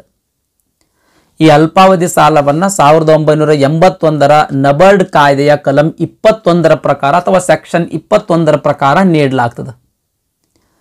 ಘಟಕ A ದಲ್ಲಿ ನಗದು ರೂಪದಲ್ಲಿ ಸಾಲವನ್ನು ನೀಡಲಾಗ್ತದೆ. ನಗದು ರೂಪದಲ್ಲಿ ಅಲ್ಪಾವಧಿ ಸಾಲವನ್ನು ನೀಡಲಾಗ್ತದೆ. ಘಟಕ B ದಲ್ಲಿ ವಸ್ತುಗಳ ಮೂಲಕ ಸಾಲವನ್ನು ನೀಡಲಾಗ್ತದೆ. ವಸ್ತುಗಳ ಮೂಲಕ ಅಂದ್ರೆ ಬೀಜ ಆಗಿರ್ಬೋದು, ಗೊಬ್ಬರ ಆಗಿರ್ಬೋದು, ಕ್ರಿಮಿನಾಶಕ ಔಷಧಿಗಳಾಗಿರ್ಬೋದು, ಇವುಗಳ ಮೂಲಕ ಈ ಬೆಳೆ ಸಾಲವನ್ನು ನೀಡಲಾಗ್ತದೆ. ಸದಸ್ಯರು ಬೆಳೆಯುವ ಕ್ಷೇತ್ರ ಅಂದ್ರೆ ಕೃಷಿ ಭೂಮಿ ಎಷ್ಟದ ಅಂತ ಅನ್ನೋದಕ್ಕೆ ಸಂಬಂಧಪಟ್ಟಂಗ, ಆಮೇಲೆ ಅವರು ಮರುಪಾವತಿ ಮಾಡುವ ಸಾಮರ್ಥ್ಯ, ಇವುಗಳ ಆಧಾರದ ಮೇಲೆ ಅಲ್ಪಾವಧಿ ಸಾಲವನ್ನು ನೀಡಲಾಗ್ತದೆ. ಇದಿಷ್ಟು ಅಲ್ಪಾವಧಿ ಸಾಲದ ಬಗ್ಗೆ ಮಾಹಿತಿ. ನೆಕ್ಸ್ಟ್ ಮಧ್ಯಮಾವಧಿ ಸಾಲದ ಬಗ್ಗೆ ನೋಡೋಣ ಸ್ನೇಹಿತರೆ. ಮಧ್ಯಮಾವಧಿ ಸಾಲ ಯಾವ ಉದ್ದೇಶಗಳಿಗಾಗಿ ನೀಡಲಾಗ್ತದೆ? ಮಧ್ಯಮಾವಧಿ ಸಾಲವನ್ನು ಕೃಷಿ ಉತ್ಪಾದನೆ ಏನಾದರೂ ಹೆಚ್ಚಿಗೆ ಮಾಡಬೇಕಾಗಿತ್ತು ಅಂತ ತಿಳ್ಕೊಂಡ್ರೆ ಆ ಉದ್ದೇಶಕ್ಕಾಗಿ, ಭೂ ಸುಧಾರಣಾ ಕಾರ್ಯ ಕೈಗೊಳ್ಳುವ ಉದ್ದೇಶಕ್ಕಾಗಿ, ಸಣ್ಣ ಪ್ರಮಾಣದ ನೀರಾವರಿ ಕೈಗೊಳ್ಳಲಾಕ, ಯಂತ್ರೋಪಕರಣಗಳನ್ನು ಖರೀದಿ ಮಾಡ್ಲಾಕ, ಎತ್ತಿನ ಗಾಡಿ ಖರೀದಿಸ್ಲಾಕ, ಹೈನುಗಾರಿಕೆ ಮಾಡಿಕೊಳ್ಳಲಾಕ, ದನದ ಕೊಟ್ಟಿಗೆಗಳನ್ನು ನಿರ್ಮಿಸ್ಲಾಕ, ಗೋಬರ್ ಗ್ಯಾಸ್ಗಳನ್ನು ಹಾಕಿಸಿಕೊಳ್ಳಲಾಕ. ಇವಿಷ್ಟು ಉದ್ದೇಶಗಳಿಗಾಗಿ ಮಧ್ಯಮಾವಧಿ ಸಾಲವನ್ನು ನೀಡಲಾಗ್ತದೆ. ಮಧ್ಯಮಾವಧಿ ಸಾಲವನ್ನು ಜಮೀನಿನ ಆಧಾರದ ಮೇಲೆ 3 ರಿಂದ 7 ವರ್ಷಗಳ ಅವಧಿಯವರೆಗೆ ನೀಡಲಾಗ್ತದೆ. ಇದ್ರದ್ದು ಪೀರಿಯಡ್ ಅಂದರೆ 3 ರಿಂದ 7 ವರ್ಷ. ಯಾರು ಮಧ್ಯಮಾವಧಿ ಸಾಲ ತೊಗೊಂಡಿರ್ತಾರ 3 ರಿಂದ 7 ವರ್ಷಗಳ ಒಳಗೆ ಆ ಸಾಲವನ್ನು ತೀರಿಸ್ಬೇಕು. ಇದು ಯಾವ ಆಧಾರದ ಮೇಲೆ ಕೊಡ್ತಾರ? ಕೃಷಿ ಭೂಮಿ ಏನಿರ್ತದಲ್ಲ, ಕೃಷಿ ಭೂಮಿ ನಿಮ್ದು ಎಷ್ಟು ಅದ ಅಂತ ಗಿಸಿಂದ ನೋಡಿ ಕೃಷಿ ಭೂಮಿ ಆಧಾರದ ಮೇಲೆ ಈ ಮಧ್ಯಮಾವಧಿ ಸಾಲವನ್ನು ನೀಡಲಾಗ್ತದೆ. ಈ ಮಧ್ಯಮಾವಧಿ ಸಾಲವನ್ನು 1981ರ ನಬಾರ್ಡ್ ಕಾಯ್ದೆಯ ಕಲಂ 24ರ ಪ್ರಕಾರ ನೋಡ್ರಿ, ಅಲ್ಪಾವಧಿ ಸಾಲ ಕಲಂ 21ರ ಪ್ರಕಾರ ಸೆಕ್ಷನ್ 21ರ ಪ್ರಕಾರ ನೀಡಲಾಗ್ತದೆ. ಈ ಮಧ್ಯಮಾವಧಿ ಸಾಲವನ್ನು ಸೆಕ್ಷನ್ 24ರ ಪ್ರಕಾರ ಅಂದರೆ ನಬಾರ್ಡ್ ಕಾಯ್ದೆ 1981ರ ಸೆಕ್ಷನ್ 24ರ ಪ್ರಕಾರ ನೀಡಲಾಗ್ತದೆ. ಈ ಸಾಲವನ್ನು ಗ್ರಾಮಾಂತರ ಪ್ರದೇಶಗಳಲ್ಲಿ ಇರ್ತಕ್ಕಂಥ ಪ್ರಾಥಮಿಕ ಕೃಷಿ ಪತ್ತಿನ ಸಹಕಾರಿ ಸಂಘಗಳ ರೈತರಿಗೆ ನೀಡ್ತಾವ. ಈ ಸಾಲಗಳ ಪೂರೈಕೆಗಳಲ್ಲಿ ಅಸ್ತಿತ್ವದಲ್ಲಿರ್ತಕ್ಕಂಥ ಸಹಕಾರಿ ಸಂಸ್ಥೆಗಳು ಒಟ್ಟು 3 ಹಂತದಲ್ಲಿ ಅದಾವ್ರಿ, 3 ಸ್ತರದಲ್ಲಿ ಅದಾವ. ಅಂದ್ರೆ ಸಾಲ ನೀಡ್ತಕ್ಕಂಥ ಸಂಘಗಳಲ್ಲಿ 3 ವಿಧಗಳದಾವ, 3 ಹಂತದಲ್ಲಿ ರಚನೆ ಆಗ್ಯಾವ. ಗ್ರಾಮೀಣ ಪ್ರದೇಶಗಳಲ್ಲಿ ಪ್ರಾಥಮಿಕ ಕೃಷಿ ಪತ್ತಿನ ಸಹಕಾರ ಸಂಘಗಳಂತ ಅಸ್ತಿತ್ವದಾಗ ಅದಾವ. ಅಂದ್ರೆ primary agriculture credit cooperative societies ಅಂತ ಅಸ್ತಿತ್ವದಾಗ ಅದಾವ. ಜಿಲ್ಲಾ ಮಟ್ಟದೊಳಗೆ ಜಿಲ್ಲಾ ಕೇಂದ್ರೀಯ ಸಹಕಾರಿ ಬ್ಯಾಂಕ್ಗಳದಾವ, ಅಂದ್ರೆ ಡಿಸ್ಟ್ರಿಕ್ಟ್ ಸೆಂಟ್ರಲ್ ಕೋಆಪರೇಟಿವ್ ಬ್ಯಾಂಕ್ಗಳದಾವ. ರಾಜ್ಯ ಮಟ್ಟದಲ್ಲಿ ರಾಜ್ಯ ಸಹಕಾರಿ ಬ್ಯಾಂಕ್ಗಳಂತ ಅದಾವ, ಅಂದ್ರೆ ಅಫೆಕ್ಸ್ ಬ್ಯಾಂಕ್ ಅಂತಲೂ ಕೂಡ ಕರೀತಾರೆ, ಸ್ಟೇಟ್ ಅಫೆಕ್ಸ್ ಕೋಆಪರೇಟಿವ್ ಬ್ಯಾಂಕ್ಸ್ ಅಂತ. ಈ ರೀತಿ 3 ಹಂತದೊಳಗೆ ಈ ಸಾಲ ಕೊಡ್ತಕ್ಕಂಥ ಸಂಘಗಳ ಅಸ್ತಿತ್ವದಲ್ಲಿ ಇರ್ತಕ್ಕಂಥದ್ದು. ಮೊದಲನೇದಾಗಿ ನಾವು ಪ್ರಾಥಮಿಕ ಕೃಷಿ ಪತ್ತಿನ ಸಹಕಾರ ಸಂಘಗಳ ಬಗ್ಗೆ ನೋಡೋಣ ಸ್ನೇಹಿತರೆ. ಪ್ರಾಥಮಿಕ ಕೃಷಿ ಪತ್ತಿನ ಸಹಕಾರ ಸಂಘಗಳಿಗೆ ನಾವು primary agriculture credit cooperative societies ಅಂತ ಇಂಗ್ಲಿಷ್ನಾಗ ಕರಿತೀವಿ. ಇದಕ್ಕೆ ಶಾರ್ಟ್ ಆಗಿ PSCS ಅಂತ ಕರೀತಾರೆ. PSCS ಅಂದ್ರೆ ಏನ್ರಿ? Primary agriculture credit cooperative society. Okay, ಇದರದ ಕಾರ್ಯವ್ಯಾಪ್ತಿ ಬಗ್ಗೆ ನೋಡೋಣ ಮೊದಲು. ಈ ಪ್ರಾಥಮಿಕ ಕೃಷಿ ಪತ್ತಿನ ಸಹಕಾರ ಸಂಘ ತನ್ನ ಕೇಂದ್ರ ಕಚೇರಿಯಿಂದ 8 ಕಿಲೋಮೀಟರ್ ತನ್ನ ವ್ಯಾಪ್ತಿಯನ್ನು ಹೊಂದಿರ್ತದೆ ಅಥವಾ ಹೊಂದಿರಬೇಕದು. ಅದಿಷ್ಟು ವ್ಯಾಪ್ತಿಯನ್ನು ಹೊಂದಿರಬೇಕು. ಅಂದರೆ ಎಲ್ಲಿ ಈ ಸಂಘ ಅದ, ಇಲ್ಲಿ ಸೊಸೈಟಿ ಅದ, ಆ ಸಂಘ ಸೊಸೈಟಿ ಹಿಡ್ಕೊಂಡು 8 ಕಿಲೋಮೀಟರ್ ತನಕ ಅದೇನಪ್ಪ ಅಂತಂದ್ರೆ ಸರ್ವಿಸನ್ನು ಕೊಡಬೇಕು. ಆಮೇಲೆ ಯಾವುದೇ ಒಂದು ಸಹಕಾರ ಸಂಘ ಯಾವುದೇ ಒಂದು ಹಳ್ಳಿಯೊಳಗೆ ಸ್ಥಾಪನೆ ಮಾಡಬೇಕಾಗಿತ್ತು ಅಂದ್ರೆ ಆ ಹಳ್ಳಿಯಲ್ಲಿ ಮಿನಿಮಮ್ 50,000 ಎಕರೆ ವ್ಯವಸಾಯ ಮಾಡುವಂಥ ಭೂಮಿಯನ್ನು ಹೊಂದಿರಬೇಕು. ಈಗ ಯಾವುದೇ ಒಂದು ಹಳ್ಳಿ ಅದ, ಅಲ್ಲಿ 50,000 ಎಕರೆ ಭೂಮಿ ಇರಲಿಲ್ಲ ಅಂತ ತಿಳ್ಕೊಂಡ್ರೆ ಅಲ್ಲಿ ಸಹಕಾರ ಈ ಪ್ರಾಥಮಿಕ ಕೃಷಿ ಪತ್ತಿನ ಸಹಕಾರ ಸಂಘ ಸ್ಥಾಪನೆ ಮಾಡಕ್ ಬರುವುದಿಲ್ಲ ಸ್ನೇಹಿತರೆ. ನೆಕ್ಸ್ಟ್, ತನ್ನ ಸದಸ್ಯರಿಗೆ 10 ಲಕ್ಷ ರೂಪಾಯಿ ಸಾಲ ನೀಡ್ತಕ್ಕಂಥ ಸಾಮರ್ಥ್ಯವನ್ನು ಹೊಂದಿರತಕ್ಕಂಥ ಪ್ರಾಥಮಿಕ ಕೃಷಿ ಪತ್ತಿನ ಸಹಕಾರ ಸಂಘವನ್ನು ಸ್ಥಾಪನೆ ಮಾಡಬೇಕಾಗ್ತದೆ. ಆಮೇಲೆ 600 ಕುಟುಂಬಗಳಿಗೆ ಸೇವೆಯನ್ನು ಸಲ್ಲಿಸುವಂಥ ಸಾಮರ್ಥ್ಯ ಕೂಡ ಹೊಂದಿರಬೇಕು. ಆಮೇಲೆ ತನ್ನ ದಿನನಿತ್ಯದ ಕಾರ್ಯ ಚಟುವಟಿಕೆಗಳನ್ನು ಕೈಗೊಳ್ಳಲಕ್ಕೆ ಒಬ್ಬ ಪೂರ್ಣ ಅವಧಿಯ ವೇತನ ಪಡಿತಕ್ಕಂಥ ಕಾರ್ಯದರ್ಶಿಯನ್ನು ಹೊಂದಿರಬೇಕು.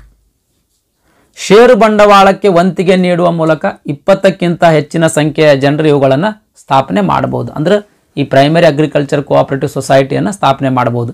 20 ಅಥವಾ 20ಕ್ಕಿಂತ ಹೆಚ್ಚಿನ ಸಂಖ್ಯೆಯ ಜನರು ಈ ಸಂಘಗಳನ್ನು ಸ್ಥಾಪನೆ ಮಾಡಬಹುದು. ಸಂಘದ ವ್ಯಾಪ್ತಿಯಲ್ಲಿನ ಕೃಷಿಕರು ಮತ್ತು ಇತರರು ಸಂಘದ ಬೈಲಾ ನಿಯಮದ ಪ್ರಕಾರ ಕನಿಷ್ಠ 1 ಷೇರು ಮೊಬಲಗವನ್ನು ಪಾವತಿಸಿ ಸದಸ್ಯತ್ವವನ್ನು ಪಡೆದುಕೊಂಡಿರ್ತಾರೆ. ಶೇರ್ ಅಂತ ಬರ್ತದೆ ಸ್ನೇಹಿತರೆ. ಶೇರ್ ಅಂತ ಅನ್ನೋದು ಮುಂದೆ ಎಕ್ಸ್ಪ್ಲೇನ್ ಮಾಡ್ತೀನಿ. ಈ ಶೇರಿಂದ ಅಮೌಂಟ್ ಅಂತ ಫಿಕ್ಸ್ ಮಾಡ್ತದೆ. ಇದು ಬೈಲಾದೊಳಗೆ ಫಿಕ್ಸ್ ಇರ್ತದೆ. ಬೈಲಾ ಅಂತ ಅನ್ನೋದು ಯಾವುದೇ ಒಂದು ಸಹಕಾರ ಸಂಘದ ಸಂವಿಧಾನ ಇದ್ದಂಗೆ. ಆ ಬೈಲಾ ಪ್ರಕಾರನೇ ಆ ಸಹಕಾರ ಸಂಘದ ಕಾರ್ಯನಿರ್ವಹಣೆ ಮಾಡಬೇಕಾಗ್ತದೆ. ಆ ಬೈಲಾದೊಳಗೆ ಏನು ಮೆನ್ಷನ್ ಇರ್ತೋ ಅದೇ ರೀತಿ ಈ ಸಹಕಾರ ಸಂಘವನ್ನು ನಡ್ಸ್ಕೊಂಡು ಹೋಗ್ಬೇಕಾಗ್ತದೆ ಸ್ನೇಹಿತರೆ. ಆ ಬೈಲಾದೊಳಗೆ 1 ಷೇರಿಗೆ ಇಷ್ಟು ಅಮೌಂಟ್ ಅಂತ ಅಮೌಂಟ್ ಮೆನ್ಷನ್ ಇರ್ತದೆ. ಅಷ್ಟು ಅಮೌಂಟನ್ನು ಯಾವುದೇ ವ್ಯಕ್ತಿ ಪಾವತಿ ಮಾಡೋದ್ರ ಮೂಲಕ ಆ ಸಂಘದ ಸದಸ್ಯತ್ವವನ್ನು ಪಡ್ಕೊಳ್ಬಹುದು. ಸಿಂಪಲ್ ಏನಂದ್ರೆ ಯಾವುದೇ ವ್ಯಕ್ತಿ ಈ ಸಹಕಾರ ಸಂಘದ ಸದಸ್ಯ ಆಗಬೇಕಾಗಿತ್ತು ಅಂತಂದ್ರೆ ಬೈಲಾದೊಳಗೆ ಏನು ಮೆನ್ಷನ್ ಮಾಡಿರ್ತದೆ ಶೇರ್ ಅಮೌಂಟ್, ಅಷ್ಟು ಅಮೌಂಟನ್ನು ಪೇಮೆಂಟ್ ಮಾಡಿ ಮೆಂಬರ್ಶಿಪ್ಪನ್ನು ಪಡ್ಕೊಳ್ಬಹುದು. ಸಂಘದ ದುಡಿಯುವ ಬಂಡವಾಳದ ಬಗ್ಗೆ ನೋಡೋದಾದ್ರೆ ಅಂದ್ರೆ ಸಂಘಕ್ಕೆ ದುಡ್ಡು ಎಲ್ಲಿಂದ ಬರ್ತದ ಅಂತ ಅನ್ನೋದ್ರ ಬಗ್ಗೆ ನೋಡೋದಾದ್ರೆ ಸದಸ್ಯರಿಂದ ಪಾವತಿಯಾಗಿರ್ತಕ್ಕಂಥ ಷೇರುಧನ, ಆಮೇಲೆ ಸ್ವಂತ ನಿಧಿಗಳು, ಆಮೇಲೆ ಠೇವಣಿಗಳು ಅಂದರೆ ಡಿಪಾಸಿಟ್ಸ್ಗಳು, ಆಮೇಲೆ ಜಿಲ್ಲಾ ಬ್ಯಾಂಕಿನಿಂದ ಬರ್ತಕ್ಕಂಥ ಸಾಲಗಳು. ಇವಿಷ್ಟು ಏನಪ್ಪ ಅಂದ್ರೆ ಈ ಪ್ರಾಥಮಿಕ ಕೃಷಿ ಪತ್ತಿನ ಸಹಕಾರ ಸಂಘದ ದುಡಿಯುವ ಬಂಡವಾಳ. ಆಗ್ಲೇ ಹೇಳ್ದಂಗೆ ಈ ಸಂಘಗಳ ಕೃಷಿಕರಿಗೆ ಬೆಳೆ ಸಾಲಗಳನ್ನು ನೀಡ್ತವ. 1954ರ ಪೂರ್ವದಲ್ಲಿ ಬೆಳೆ ಸಾಲವನ್ನು ಅಲ್ಪಾವಧಿ ಸಾಲ ಅಂತ ನಗದು ರೂಪದಲ್ಲಿ ನೀಡಲಾಗ್ತಿತ್ತು. 1954ರ ಹಿಂದೆ ಬೆಳೆ ಸಾಲವನ್ನು ಅಲ್ಪಾವಧಿ ಸಾಲ ಅಂತ ಹೇಳಿ ನಗದು ರೂಪದಲ್ಲಿ ಅಂದರೆ ಕ್ಯಾಶ್ ಹಣನೇ ಕೊಟ್ಟುಬಿಡೋದು ಡೈರೆಕ್ಟ್ ಅವ್ರ ಕೈಯಲ್ಲಿ, ಆ ರೀತಿ ನೀಡಲಾಗ್ತಿತ್ತು. ಆದರೆ 1954ರಲ್ಲಿ ಶ್ರೀ ಎ ಡಿ ಗೊರವಾಲ ಸಮಿತಿ, ಇಂಪಾರ್ಟೆಂಟ್ ರೀ, ಅಂಡರ್ಲೈನ್ ಮಾಡ್ಕೊಡ್ರಿ, ಶ್ರೀ ಎ ಡಿ ಗೊರವಾಲ ಸಮಿತಿ ಅಂದರೆ ಅಖಿಲ ಭಾರತ ಪತ್ತು ಗ್ರಾಮಾಂತರ ಪರಿಶೀಲನಾ ಸಮಿತಿ ಅಂತ ಅದ. ಈ ಸಮಿತಿಯ ಅಧ್ಯಕ್ಷರು ಶ್ರೀ ಎ ಡಿ ಗೊರವಾಲ್ನವರು ಇದ್ರು. ಅದಕ್ಕಾಗಿ ಆ ಸಮಿತಿಯನ್ನು ಶ್ರೀ ಎ ಡಿ ಗೊರವಾಲ ಸಮಿತಿ ಅಂತ ಕರೀತಾರೆ. ಈ ಸಮಿತಿ ವ್ಯವಸಾಯ ಸಂಘಗಳ ಅಲ್ಪಾವಧಿ ಸಾಲವನ್ನ ಬೆಳೆ ಸಾಲ ಅಂತ ಕರಿಬೇಕು ಅಂತ ಶಿಫಾರಸನ್ನ ಮಾಡಿತು. ಅಂದಿನಿಂದ ಈ ಅಲ್ಪಾವಧಿ ಸಾಲವನ್ನ ಬೆಳೆ ಸಾಲ ಅಂತ ಕರೆಯಲಾಗ್ತಾ ಇದೆ. ಬೆಳೆ ಸಾಲವನ್ನ ಬೆಳೆಯುವ ಬೆಳೆ ಆಮೇಲೆ ಬೆಳೆಯುವ ಕ್ಷೇತ್ರವನ್ನ ಆಧರಿಸಿ ಸಾಲ ನೀಡಬೇಕು ಅಂತ ಈ ಸಮಿತಿ ಸಲಹೆಯನ್ನ ನೀಡಿತು ಸ್ನೇಹಿತರೆ. ಬೆಳೆ ಸಾಲ ಅಂದ್ರೆ ಏನ್ರಿ? ಒಂದು ಋತುಮಾನದಲ್ಲಿ ಬೆಳೆದು ಫಲ ನೀಡ್ತಕ್ಕಂಥ ಬೆಳೆಗಳನ್ನು ಬೆಳೆಯಲು ಕೊಡುವ ಸಾಲವನ್ನು ನಾವು ಬೆಳೆ ಸಾಲ ಅಂತ ಕರಿತೀವಿ. ಉದಾಹರಣೆಗಾಗಿ ಹತ್ತಿ ಹಾಕ್ಯಾರಿ, ಹತ್ತಿ ನೋಡ್ರಿ 3 ಅಥವಾ 4 ತಿಂಗಳದೊಳಗೆ ಈ ಬೆಳೆ ಬರ್ತದ. ಓಕೆ ರೀ, ಈ ಬೆಳೆಯನ್ನು ಬೆಳಿಲಿಕ್ಕೆ ಏನು ಸಾಲ ಕೊಡ್ತಾರಲ್ರಿ ಅದಕ್ಕೆ ನಾವು ಬೆಳೆ ಸಾಲ ಅಂತ ಕರೀತಾರೆ. ಅದಕ್ಕೆ ನಾವು ಬೆಳೆ ಸಾಲ ಅಂತ ಕರಿತೀವಿ. ಓಕೆ ರೀ. ನೆಕ್ಸ್ಟ್, ವ್ಯವಸಾಯಕ್ಕೆ ಬೇಕಾದ ರಾಸಾಯನಿಕ ಗೊಬ್ಬರ, ಬೀಜ, ಸಲಕರಣೆ ಇತ್ಯಾದಿಗಳನ್ನು ಒದಗಿಸುತ್ತವೆ. ಅಲ್ಲದೆ ದಿನಬಳಕೆ ವಸ್ತುಗಳನ್ನು ಕೂಡ ಈ ಸಂಘಗಳು ಮಾರಾಟ ಮಾಡ್ತಾವೆ. ಕರ್ನಾಟಕ ರಾಜ್ಯದಲ್ಲಿ 2012-13ರಿಂದ 1 ಲಕ್ಷಗಳವರೆಗೆ ಶೂನ್ಯ ದರದ ಬಡ್ಡಿಯಲ್ಲಿ ಕೃಷಿ ಸಾಲವನ್ನು ಈ ಸಂಘಗಳು ನೀಡ್ತಾ ಇದ್ದಾವೆ. ಆಮೇಲೆ 2013-14ರಲ್ಲಿ ಇದನ್ನು 2 ಲಕ್ಷ ರೂಪಾಯಿಗಳಿಗೆ ಮತ್ತು 2014-15ರಲ್ಲಿ 3 ಲಕ್ಷ ರೂಪಾಯಿಗಳಿಗೆ ಹೆಚ್ಚಿಸಲಾಯಿತು. 3 ಲಕ್ಷಕ್ಕಿಂತ ಹೆಚ್ಚಿನ ಸಾಲ ತಗೊಳ್ಬೇಕಾಗಿತ್ತಂದ್ರೆ ಅದರ ಮೇಲೆ 3% ಬಡ್ಡಿಯನ್ನು ವಿಧಿಸಲಾಗ್ತದೆ ಸ್ನೇಹಿತರೆ. ಈ ರೀತಿ ಬಡ್ಡಿ ಇಲ್ದನೆ ಸಾಲ ಕೊಡ್ತದ. ಸಾಲ ಕೊಟ್ಟ ಮೇಲೆ ಆ ಸಂಘಕ್ಕೆ ಏನು ಲಾಸ್ ಆಗ್ತದಲ್ಲ ಆ ನಷ್ಟವನ್ನ ಕೇಂದ್ರ ಮತ್ತು ರಾಜ್ಯ ಸರ್ಕಾರ ಹಾಗೂ ರಾಜ್ಯ ಸಹಕಾರಿ ಬ್ಯಾಂಕ್ಗಳು ಭರಿಸಿಕೊಡ್ತಾವ. ಈ ಸಂಘಗಳ ಜಿಲ್ಲಾ ಕೇಂದ್ರ ಸಹಕಾರಿ ಬ್ಯಾಂಕ್ಗಳಿಂದ ಹಣಕಾಸನ್ನ ಪಡಿತಾವೆ. ಈ ಪ್ರಾಥಮಿಕ ಕೃಷಿ ಪತ್ತಿನ ಸಹಕಾರ ಸಂಘಗಳ ಜಿಲ್ಲಾ ಕೇಂದ್ರ ಸಹಕಾರಿ ಬ್ಯಾಂಕ್ಗಳಿಂದ ಸಾಲವನ್ನು ಪಡಿತಾವೆ. ಜಿಲ್ಲಾ ಸಹಕಾರ ಬ್ಯಾಂಕ್ಗಳು ರಾಜ್ಯ ಸಹಕಾರಿ ಬ್ಯಾಂಕ್ಗಳಿಂದ ಸಾಲವನ್ನು ಪಡಿತಾವೆ. ಈ ರಾಜ್ಯ ಸಹಕಾರ ಬ್ಯಾಂಕ್ಗಳಿಂದ ಜಿಲ್ಲಾ ಸಹಕಾರ ಬ್ಯಾಂಕ್ ಸಾಲ ತಗೊಳ್ತದ. ಇದೇ ಸಾಲವನ್ನು ಪ್ರಾಥಮಿಕ ಪತ್ತಿನ ಕೃಷಿ ಸಾಲ ಸಹಕಾರ ಸಂಘಗಳಿಗೆ ನೀಡ್ತದೆ ಸ್ನೇಹಿತರೆ. 2019-20ರಲ್ಲಿ ದೇಶದಾದ್ಯಂತ ಸುಮಾರು 2.9 ಲಕ್ಷ ಸಾಲದ ಸಹಕಾರ ಸಂಘಗಳಿದ್ದು ಇವುಗಳ ಸದಸ್ಯರ ಸಂಖ್ಯೆ 14 ಕೋಟಿ ಆಗಿದೆ ಸ್ನೇಹಿತರೆ. ಇತ್ತೀಚೆಗೆ ಕೇಂದ್ರ ಬಜೆಟ್ 2023ರಲ್ಲಿ ಮುಂದಿನ 5 ವರ್ಷಗಳಲ್ಲಿ 63,000 ಪ್ರಾಥಮಿಕ ಕೃಷಿ ಪತ್ತಿನ ಸಾಲ ಸೊಸೈಟಿಗಳ ಡಿಜಿಟಲೀಕರಣಕ್ಕಾಗಿ 2,516 ಕೋಟಿ ರೂಪಾಯಿಗಳನ್ನು ಘೋಷಿಸಿರ್ತಕ್ಕಂಥದ್ದು. ಈ ಸಂಘದ ಆಡಳಿತ ಮಂಡಳಿಯ ಸದಸ್ಯರನ್ನ ಸಹಕಾರದ ಕಾಯ್ದೆ ಮತ್ತು ಸಂಘದ ಬೈಲಾ ನಿಯಮದ ಪ್ರಕಾರ ನೇಮಕ ಮಾಡಲಾಗ್ತದೆ, ಅಂದ್ರೆ ಚುನಾವಣೆ ಮಾಡಲಾಗ್ತದೆ. ಆಡಳಿತ ಮಂಡಳಿ ಏನು ಚುನಾಯಿತರಾಗಿರ್ತದಲ್ಲ ಆ ಚುನಾಯಿತ ಸದಸ್ಯರಲ್ಲಿ ಒಬ್ಬರನ್ನ ಅಧ್ಯಕ್ಷರನ್ನಾಗಿ ಇನ್ನೊಬ್ಬರನ್ನ ಉಪಾಧ್ಯಕ್ಷರನ್ನಾಗಿ ಆಯ್ಕೆ ಮಾಡಲಾಗ್ತದೆ ಸ್ನೇಹಿತರೆ. ಈ ಆಡಳಿತ ಮಂಡಳಿ ಮತ್ತು ಪದಾಧಿಕಾರಿಗಳ ಸಂಘದ ಆಡಳಿತವನ್ನು ನಿರ್ವಹಿಸ್ತಾರೆ. ಆಡಳಿತ ಮಂಡಳಿಯಿಂದ ನೇಮಕಗೊಂಡಿರ್ತಕ್ಕಂಥ ಕಾರ್ಯನಿರ್ವಾಹಕ ಅಧಿಕಾರಿ ಮತ್ತು ಸಿಬ್ಬಂದಿ ಈ ಸಂಘದ ದಿನನಿತ್ಯದ ಕೆಲಸಗಳನ್ನು ಅಥವಾ ದಿನನಿತ್ಯದ ಕಾರ್ಯಗಳನ್ನು ನಿರ್ವಹಿಸ್ತಾರೆ ಸ್ನೇಹಿತರೆ. ಪ್ರಸ್ತುತ ಆಡಳಿತ ಮಂಡಳಿಯ ಸದಸ್ಯರ ಹಾಗೂ ಪದಾಧಿಕಾರಿಗಳ ಅವಧಿ 5 ವರ್ಷ ಆಗಿರ್ತದೆ. ಅಂದ್ರೆ ಅಧಿಕಾರದ ಅವಧಿ ಏನಾಗಿರ್ತದೆ? 5 ವರ್ಷ ಆಗಿರ್ತದೆ ಸ್ನೇಹಿತರೆ. ಇದಿಷ್ಟು ಪ್ರಾಥಮಿಕ ಪತ್ತಿನ ಸಹಕಾರ ಸಂಘಗಳ ಬಗ್ಗೆ ಮಾಹಿತಿ. ನೆಕ್ಸ್ಟ್ ಜಿಲ್ಲಾ ಕೇಂದ್ರೀಯ ಸಹಕಾರಿ ಬ್ಯಾಂಕ್ಗಳ ಬಗ್ಗೆ ನೋಡೋಣ ಸ್ನೇಹಿತರೆ. ಅಂದರೆ ಡಿಸ್ಟ್ರಿಕ್ಟ್ ಸೆಂಟ್ರಲ್ ಕೋಆಪರೇಟಿವ್ ಬ್ಯಾಂಕ್ಗಳ ಬಗ್ಗೆ ನೋಡೋಣ. ಸಾಲ ಕೊಡ್ತಕ್ಕಂಥ ಸಂಘಗಳಲ್ಲಿ ಒಟ್ಟು 3 ಹಂತದಲ್ಲಿ ಈ ಸಂಘಗಳ ರಚನೆ ಆಗಿರ್ತಕ್ಕಂಥದ್ದು. ಈ 3 ಹಂತಗಳಲ್ಲಿ ಈ ಕೇಂದ್ರೀಯ ಸಹಕಾರ ಬ್ಯಾಂಕ್ ಪ್ರಮುಖ ಪಾತ್ರ ವಹಿಸ್ತಾ ಸ್ನೇಹಿತರೆ. ಭಾರತದಲ್ಲಿ ಯಾವ ರೀತಿ ಸಹಕಾರ ಚಳುವಳಿ ಪ್ರಾರಂಭವಾಯಿತು, ಆಮೇಲೆ ಯಾವ ರೀತಿ DCC ಬ್ಯಾಂಕ್ಗಳು ಬೆಳೆದವು ಅಂತ ಅನ್ನೋದ್ರ ಬಗ್ಗೆ ಹಿನ್ನೆಲೆ ನೋಡೋಣ ಸ್ನೇಹಿತರೆ. 1904ರ ಮೊದಲ ಪತ್ತಿನ ಸಹಕಾರ ಸಂಘಗಳ ಕಾಯ್ದೆಯ ಅಡಿಯಲ್ಲಿ ಭಾರತದಲ್ಲಿ ಸಹಕಾರ ಚಳುವಳಿ ಪ್ರಾರಂಭವಾಯಿತು. ತದನಂತರ ಈ ಕಾಯ್ದೆಯ ಕೆಲವು ಲೋಪದೋಷಗಳನ್ನು ಸರಿಪಡಿಸಿ 1912ರಲ್ಲಿ ಮತ್ತೊಂದು ಭಾರತ ಸಹಕಾರ ಸಂಘಗಳ ಕಾಯ್ದೆ ಅಂತ ಭಾರತದಲ್ಲಿ ಜಾರಿಯಾಯಿತು. ಇದರಲ್ಲಿ ಎಲ್ಲ ರೀತಿಯ ಸಹಕಾರ ಸಂಘಗಳ ಸ್ಥಾಪನೆ ಮಾಡ್ಲಿಕ್ಕೆ ಅನುವು ಮಾಡಿಕೊಡ್ತು. 1904ರ ಪತ್ತಿನ ಸಹಕಾರ ಕಾಯ್ದೆಯಲ್ಲಿ ಕ್ರೆಡಿಟ್ ಕೋಆಪರೇಟಿವ್ ಸೊಸೈಟಿಯನ್ನು ಸ್ಥಾಪಿಸ್ಲಿಕ್ಕೆ ಮಾತ್ರ ಅವಕಾಶ ಇತ್ತು. ಆದರೆ 1912ರ ಕಾಯ್ದೆಯಲ್ಲಿ ಎಲ್ಲ ರೀತಿಯ ಸಹಕಾರ ಸಂಘಗಳನ್ನು ಸ್ಥಾಪನೆ ಮಾಡ್ಲಿಕ್ಕೆ ಅನುವು ಮಾಡಿಕೊಡ್ಲಾಯಿತು ಸ್ನೇಹಿತರೆ. ಈ ಎರಡನೇ ಸಹಕಾರ ಕಾಯ್ದೆ 1912ರ ನಿಬಂಧನೆಯಿಂದಾಗಿ ಜಿಲ್ಲಾ ಕೇಂದ್ರ ಸಹಕಾರ ಬ್ಯಾಂಕ್ ಅಸ್ತಿತ್ವಕ್ಕೆ ಬಂತು. ಭಾರತದಲ್ಲಿ ಸಹಕಾರ ಚಳುವಳಿಯ ಪ್ರಗತಿಯನ್ನು ಪರಿಶೀಲನೆ ಮಾಡುವುದಕ್ಕಾಗಿ ಸರ್ಕಾರ ಏನು ಮಾಡಿತು, 1914ರಲ್ಲಿ E.D. ಮ್ಯಾಕ್ಲಗನ್ ಅವರ ಅಧ್ಯಕ್ಷತೆಯಲ್ಲಿ ಒಂದು ಸಮಿತಿಯನ್ನು ನೇಮಕ ಮಾಡಿತು. ಈ ಸಮಿತಿ ಅಂದರೆ ಈ ಮ್ಯಾಕ್ಲಗನ್ ಸಮಿತಿ ಜಿಲ್ಲಾ ಕೇಂದ್ರ ಸಹಕಾರ ಬ್ಯಾಂಕ್ ಸ್ಥಾಪನೆ ಮಾಡಬೇಕು ಅಂತೇಳಿ ಶಿಫಾರಸನ್ನು ಮಾಡಿತು ಸ್ನೇಹಿತರೆ. ಈ ಜಿಲ್ಲಾ ಕೇಂದ್ರ ಸಹಕಾರಿ ಬ್ಯಾಂಕ್ಗಳೇನದಾವಲ್ರಿ, ಇವು ಪ್ರಾಥಮಿಕ ಸಾಲ ಸಹಕಾರ ಸಂಘಗಳು ಮತ್ತು ರಾಜ್ಯ ಸಹಕಾರ ಬ್ಯಾಂಕ್ಗಳ ನಡುವೆ ಕೊಂಡಿಯಾಗಿ ಅಥವಾ ಸಂಪರ್ಕ ಕೊಂಡಿಯಾಗಿ ಕಾರ್ಯನಿರ್ವಹಿಸ್ತಾವೆ. ಯಾವ ರೀತಿ ಅಂತಂದ್ರೆ ಇದು PSCS ಇದು ಓಕೆನಾ, PSCS ಇದು DCCB, ಇದು ಏನದ ಇಲ್ಲಿ ಸ್ಟೇಟ್ ಕೋಆಪರೇಟಿವ್ ಸೊಸೈಟಿ ಅದ. ಇದಕ್ಕೆ PSCS ಅಂದ್ರೆ ಪ್ರೈಮರಿ ಅಗ್ರಿಕಲ್ಚರ್ ಕೋಆಪರೇಟಿವ್ ಸೊಸೈಟಿಗೆ ಸಾಲ ಬೇಕಾಗಿತ್ತು ಅಂತ ತಿಳ್ಕೊಳ್ರಿ. ಇದು ಡೈರೆಕ್ಟ್ಲಿ ಇಲ್ಲಿ ಸ್ಟೇಟ್ ಕೋಆಪರೇಟಿವ್ ಬ್ಯಾಂಕಿಗೆ ಹೋಗಂಗಿಲ್ಲ. ಇದೇನು ಮಾಡ್ತದೆ, DCC ಬ್ಯಾಂಕ್ ಕಡೆ ಹೋಗ್ತದೆ. ನಮ್ಗೆ ಇಷ್ಟು ಸಾಲ ಬೇಕಂತ PSCS ಏನು ಮಾಡ್ತದೆ, DCC ಬ್ಯಾಂಕ್ ಕಡೆ ಹೋಗ್ತದೆ. DCC ಬ್ಯಾಂಕ್ ಸ್ಟೇಟ್ ಬ್ಯಾಂಕಿನ ಕಡೆ ಸಾಲ ತೊಗೊಂಡು ಬರ್ತದೆ. ಸಾಲ ತೊಗೊಂಡು ಏನು ಮಾಡ್ತದೆ DCC ಬ್ಯಾಂಕ್, ಈ PSCS ಎಷ್ಟು ಸಾಲ ಕೇಳ್ತದೆ ಅಷ್ಟು ಸಾಲ ಕೊಡ್ತದೆ. ಈ ರೀತಿ ಈ DCC ಬ್ಯಾಂಕ್ ಈ PSCS ಆಮೇಲೆ ಸ್ಟೇಟ್ ಕೋಆಪರೇಟಿವ್ ಬ್ಯಾಂಕಿನ ನಡುವೆ ಸಂಪರ್ಕ ಕೊಂಡಿಯಾಗಿ ಕಾರ್ಯವನ್ನು ನಿರ್ವಹಿಸ್ತದೆ ಸ್ನೇಹಿತರೆ. ಈ ಜಿಲ್ಲಾ ಕೇಂದ್ರ ಸಹಕಾರ ಬ್ಯಾಂಕ್ ಅಥವಾ DCC ಬ್ಯಾಂಕ್ಗಳ ರಾಜ್ಯ ಸಹಕಾರ ಬ್ಯಾಂಕ್ ಅಥವಾ ಸ್ಟೇಟ್ ಅಫೆಕ್ಸ್ ಬ್ಯಾಂಕಿನಲ್ಲಿ ಸದಸ್ಯತ್ವವನ್ನು ಪಡ್ಕೊಂಡಿರ್ತಾವೆ, ಅಂದರೆ ಮೆಂಬರ್ಶಿಪ್ಪನ್ನು ಪಡ್ಕೊಂಡಿರ್ತಾವೆ ಸ್ನೇಹಿತರೆ. Next south Canara district central cooperative bank ಅಂದರೆ SCDCC ಬ್ಯಾಂಕ್ ಅಂತ ನೀವೆಲ್ಲರೂ ಕೇಳಿರಬಹುದು.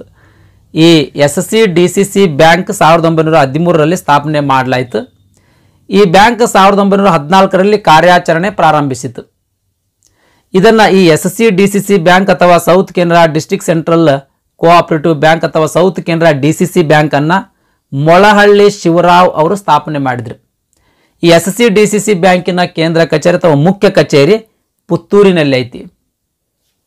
ಯಾಕೆ ಈ DCC ಬ್ಯಾಂಕಿನ ಬಗ್ಗೆ ಎಕ್ಸ್ಪ್ಲೇನ್ ಮಾಡ್ತಾ ಇದ್ದೀನಿ ಅಂತಂದ್ರೆ, ಈ SCDCC ಬ್ಯಾಂಕ್ ಕರ್ನಾಟಕದಲ್ಲಿ ಸ್ಥಾಪನೆಯಾದ ಮೊಟ್ಟ ಮೊದಲ DCC ಬ್ಯಾಂಕ್ ಸ್ನೇಹಿತರೆ. ಈ SCDCC ಬ್ಯಾಂಕ್ ಅಥವಾ south Canara DCC bank Dakshina Kannada ಮತ್ತು ಉಡುಪಿಯಲ್ಲಿ 113 ಶಾಖೆಗಳನ್ನು ಹೊಂದಿರತಕ್ಕಂಥದ್ದು. ಆಮೇಲೆ SCDCC ಬ್ಯಾಂಕ್ ಕರ್ನಾಟಕ ರಾಜ್ಯದಲ್ಲಿ ಸ್ಥಾಪನೆಯಾದ ಮೊಟ್ಟ ಮೊದಲ DCC ಬ್ಯಾಂಕ್ ಸ್ನೇಹಿತರೆ. 1906ರಲ್ಲಿ ಮೊದಲ DCCBಯ ಮುಂಚೂಣಿಯಲ್ಲಿ ಉತ್ತರ ಪ್ರದೇಶದಲ್ಲಿ ಪ್ರಾಥಮಿಕ ಸೊಸೈಟಿಯಾಗಿ ಸ್ಥಾಪಿಸಲಾಯಿತು. ಉತ್ತರ ಪ್ರದೇಶದಾಗ ಸ್ಥಾಪನೆಯಾಗಿರ್ತಕ್ಕಂಥದ್ದು ಪ್ರಾಥಮಿಕ ಸೊಸೈಟಿ ಅಂತ ಹೇಳಿ 1906ರಲ್ಲಿ ಸ್ಥಾಪನೆಯಾಯಿತು. ನೆಕ್ಸ್ಟ್ ರಾಜಸ್ಥಾನದ ಅಜ್ಮೀರ್ನಲ್ಲಿ ಮೊದಲ DCCBಯನ್ನು 1910ರಲ್ಲಿ ಸ್ಥಾಪನೆ ಮಾಡಲಾಯಿತು. ನೆಕ್ಸ್ಟ್ 1912ರ ಕಾಯ್ದೆ ನಿಬಂಧನೆಗಳ ಪ್ರಕಾರ ಮೊದಲ ಪೂರ್ಣ ಪ್ರಮಾಣದ DCCBಯನ್ನು ಕೇಂದ್ರ ಪ್ರಾಂತ್ಯದ ಜಬಲ್ಪುರ್ ಜಿಲ್ಲೆಯಲ್ಲಿ ಪ್ರಾರಂಭಿಸಲಾಯಿತು. ಪೂರ್ಣ ಪ್ರಮಾಣದ DCCBಯನ್ನು, ಪೂರ್ಣ ಪ್ರಮಾಣದ ಡಿಸ್ಟ್ರಿಕ್ಟ್ ಸೆಂಟ್ರಲ್ ಕೋಆಪರೇಟಿವ್ ಬ್ಯಾಂಕನ್ನು ಮೊಟ್ಟ ಮೊದಲ ಬಾರಿಗೆ ಕೇಂದ್ರ ಪ್ರಾಂತ್ಯದ ಜಬಲ್ಪುರ್ ಜಿಲ್ಲೆಯಲ್ಲಿ ಪ್ರಾರಂಭಿಸಲಾಯಿತು. ನೆಕ್ಸ್ಟ್ ಅರ್ಥ ನೋಡೋಣ ಸ್ನೇಹಿತರೆ. ಅಂದರೆ DCC ಬ್ಯಾಂಕ್ ಅಂದ್ರೆ ಏನು ಅಂತ ಅನ್ನೋದ್ರ ಬಗ್ಗೆ ನೋಡೋಣ. ಅರ್ಥ ನೋಡ್ರಿ, 2 ಪ್ರಕಾರ ಇದನ್ನು ಅರ್ಥ ಮಾಡ್ಕೊಳ್ಬಹುದು. ಒಂದನೇದೇನೆಂದ್ರೆ ಪ್ರಾಥಮಿಕ ಸಾಲ ಸಹಕಾರ ಸಂಘ ಆಮೇಲೆ ರಾಜ್ಯ ಸಹಕಾರ ಬ್ಯಾಂಕ್ಗಳ ನಡುವೆ ಸಂಪರ್ಕ ಕೊಂಡಿಯಾಗಿ ಕೆಲಸ ಮಾಡ್ತಕ್ಕಂಥ ಬ್ಯಾಂಕನ್ನೇ ನಾವು ಜಿಲ್ಲಾ ಕೇಂದ್ರ ಸಹಕಾರ ಬ್ಯಾಂಕ್ ಅಂತೀವಿ ಅಂತ ಈ ರೀತಿನೂ ಅರ್ಥ ಕೊಡಬಹುದು.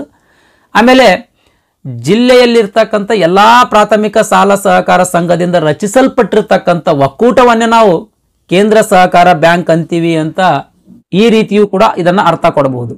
ಡಿಸ್ಟ್ರಿಕ್ಟ್ನಾಗ ಏನು ಕೋಆಪರೇಟಿವ್ ಬ್ಯಾಂಕ್ಸ್ಗಳದಾವಲ್ಲ, ಪ್ರೈಮರಿ ಕೋಆಪರೇಟಿವ್ ಬ್ಯಾಂಕ್ಗಳು, ಈ ಎಲ್ಲ ಕ್ರೆಡಿಟ್ ಕೋಆಪರೇಟಿವ್ ಬ್ಯಾಂಕ್ಗಳ ಸೇರಿಗೆಸಿಂದ ಒಂದು ಒಕ್ಕೂಟ ಅಂತ ರಚನೆ ಮಾಡ್ತಾವೆ.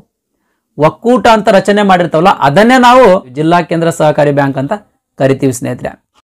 ಶ್ರೀ BS ಮಾಥೂರ್ ಅವರು ಈ ಜಿಲ್ಲಾ ಕೇಂದ್ರ ಬ್ಯಾಂಕ್ ಅಂದ್ರೆ ಏನು ಅಂತ ಒಂದು ವ್ಯಾಖ್ಯಾನವನ್ನ ವ್ಯಾಖ್ಯಾನಿಸಿದ್ದಾರೆ ಸ್ನೇಹಿತರೆ. ಅವರ ಪ್ರಕಾರ ಈ ಜಿಲ್ಲಾ ಕೇಂದ್ರ ಸಹಕಾರ ಬ್ಯಾಂಕ್ ಅಂದ್ರೆ ಏನು ಅಂತ ಅನ್ನೋದ್ರ ಬಗ್ಗೆ ನೋಡೋದಾದ್ರೆ, ಪ್ರಾಥಮಿಕ ಸಂಘಗಳು ಒಂದುಗೂಡಿ ರಚನೆ ಮಾಡಿರ್ತಕ್ಕಂಥ, ಆಮೇಲೆ ಈ ಪ್ರಾಥಮಿಕ ಸಂಘಗಳಿಂದಲೇ ಆಡಳಿತ ನಡೆಸಲ್ಪಡುವಂತ ಒಕ್ಕೂಟಗಳೇ ಈ ಜಿಲ್ಲಾ ಕೇಂದ್ರ ಸಹಕಾರಿ ಬ್ಯಾಂಕ್ ಅಂತೇಳಿ ಈ BS ಮಾಥೂರ್ ಅವರು ವ್ಯಾಖ್ಯಾನಿಸಿರ್ತಕ್ಕಂಥದ್ದು. ನೆಕ್ಸ್ಟ್ JP ನಿಯೋಗಿ ಅವರು ಕೂಡ DCC ಬ್ಯಾಂಕ್ ಅಂದ್ರೆ ಏನಂತ ಇಲ್ಲಿ ವ್ಯಾಖ್ಯಾನವನ್ನ ನೀಡಿರ್ತಕ್ಕಂಥದ್ದು ಸ್ನೇಹಿತರೆ. ಇವ್ರ ಪ್ರಕಾರ ಜಿಲ್ಲೆಯಿಂದ ಸಹಕಾರ ನಿಧಿಯನ್ನ ಸಂಗ್ರಹಿಸಿರ್ತಕ್ಕಂಥ, ಆಮೇಲೆ ಪ್ರಾಥಮಿಕ ಸಾಲ ಸಹಕಾರ ಮತ್ತು ಸಹಕಾರಿಗಳಿಗೆ ಹಣಕಾಸು ಒದಗಿಸಲು ಬಳಸುವ ಬ್ಯಾಂಕ್ ಅನ್ನ ಜಿಲ್ಲಾ ಕೇಂದ್ರ ಸಹಕಾರಿ ಬ್ಯಾಂಕ್ ಅಂತಾರ ಅಂತೇಳಿ ಶ್ರೀ JP ನಿಯೋಗಿ ಅವರು ವ್ಯಾಖ್ಯಾನಿಸಿರ್ತಕ್ಕಂಥದ್ದು ಸ್ನೇಹಿತರೆ. ನೆಕ್ಸ್ಟ್ DCC ಬ್ಯಾಂಕಿನ ಕಾರ್ಯಾಚರಣೆಯ ಪ್ರದೇಶದ ಬಗ್ಗೆ ನೋಡೋದಾದ್ರೆ, ಮ್ಯಾಕ್ಲಾಗಾನ್ ಸಮಿತಿ ಈ DCC ಬ್ಯಾಂಕಿನ ಕಾರ್ಯಾಚರಣೆ ಪ್ರದೇಶಕ್ಕೆ ಸಂಬಂಧಪಟ್ಟಂಗೆ ಒಂದು ಶಿಫಾರಸನ್ನ ಮಾಡ್ಯದ ಸ್ನೇಹಿತರೆ.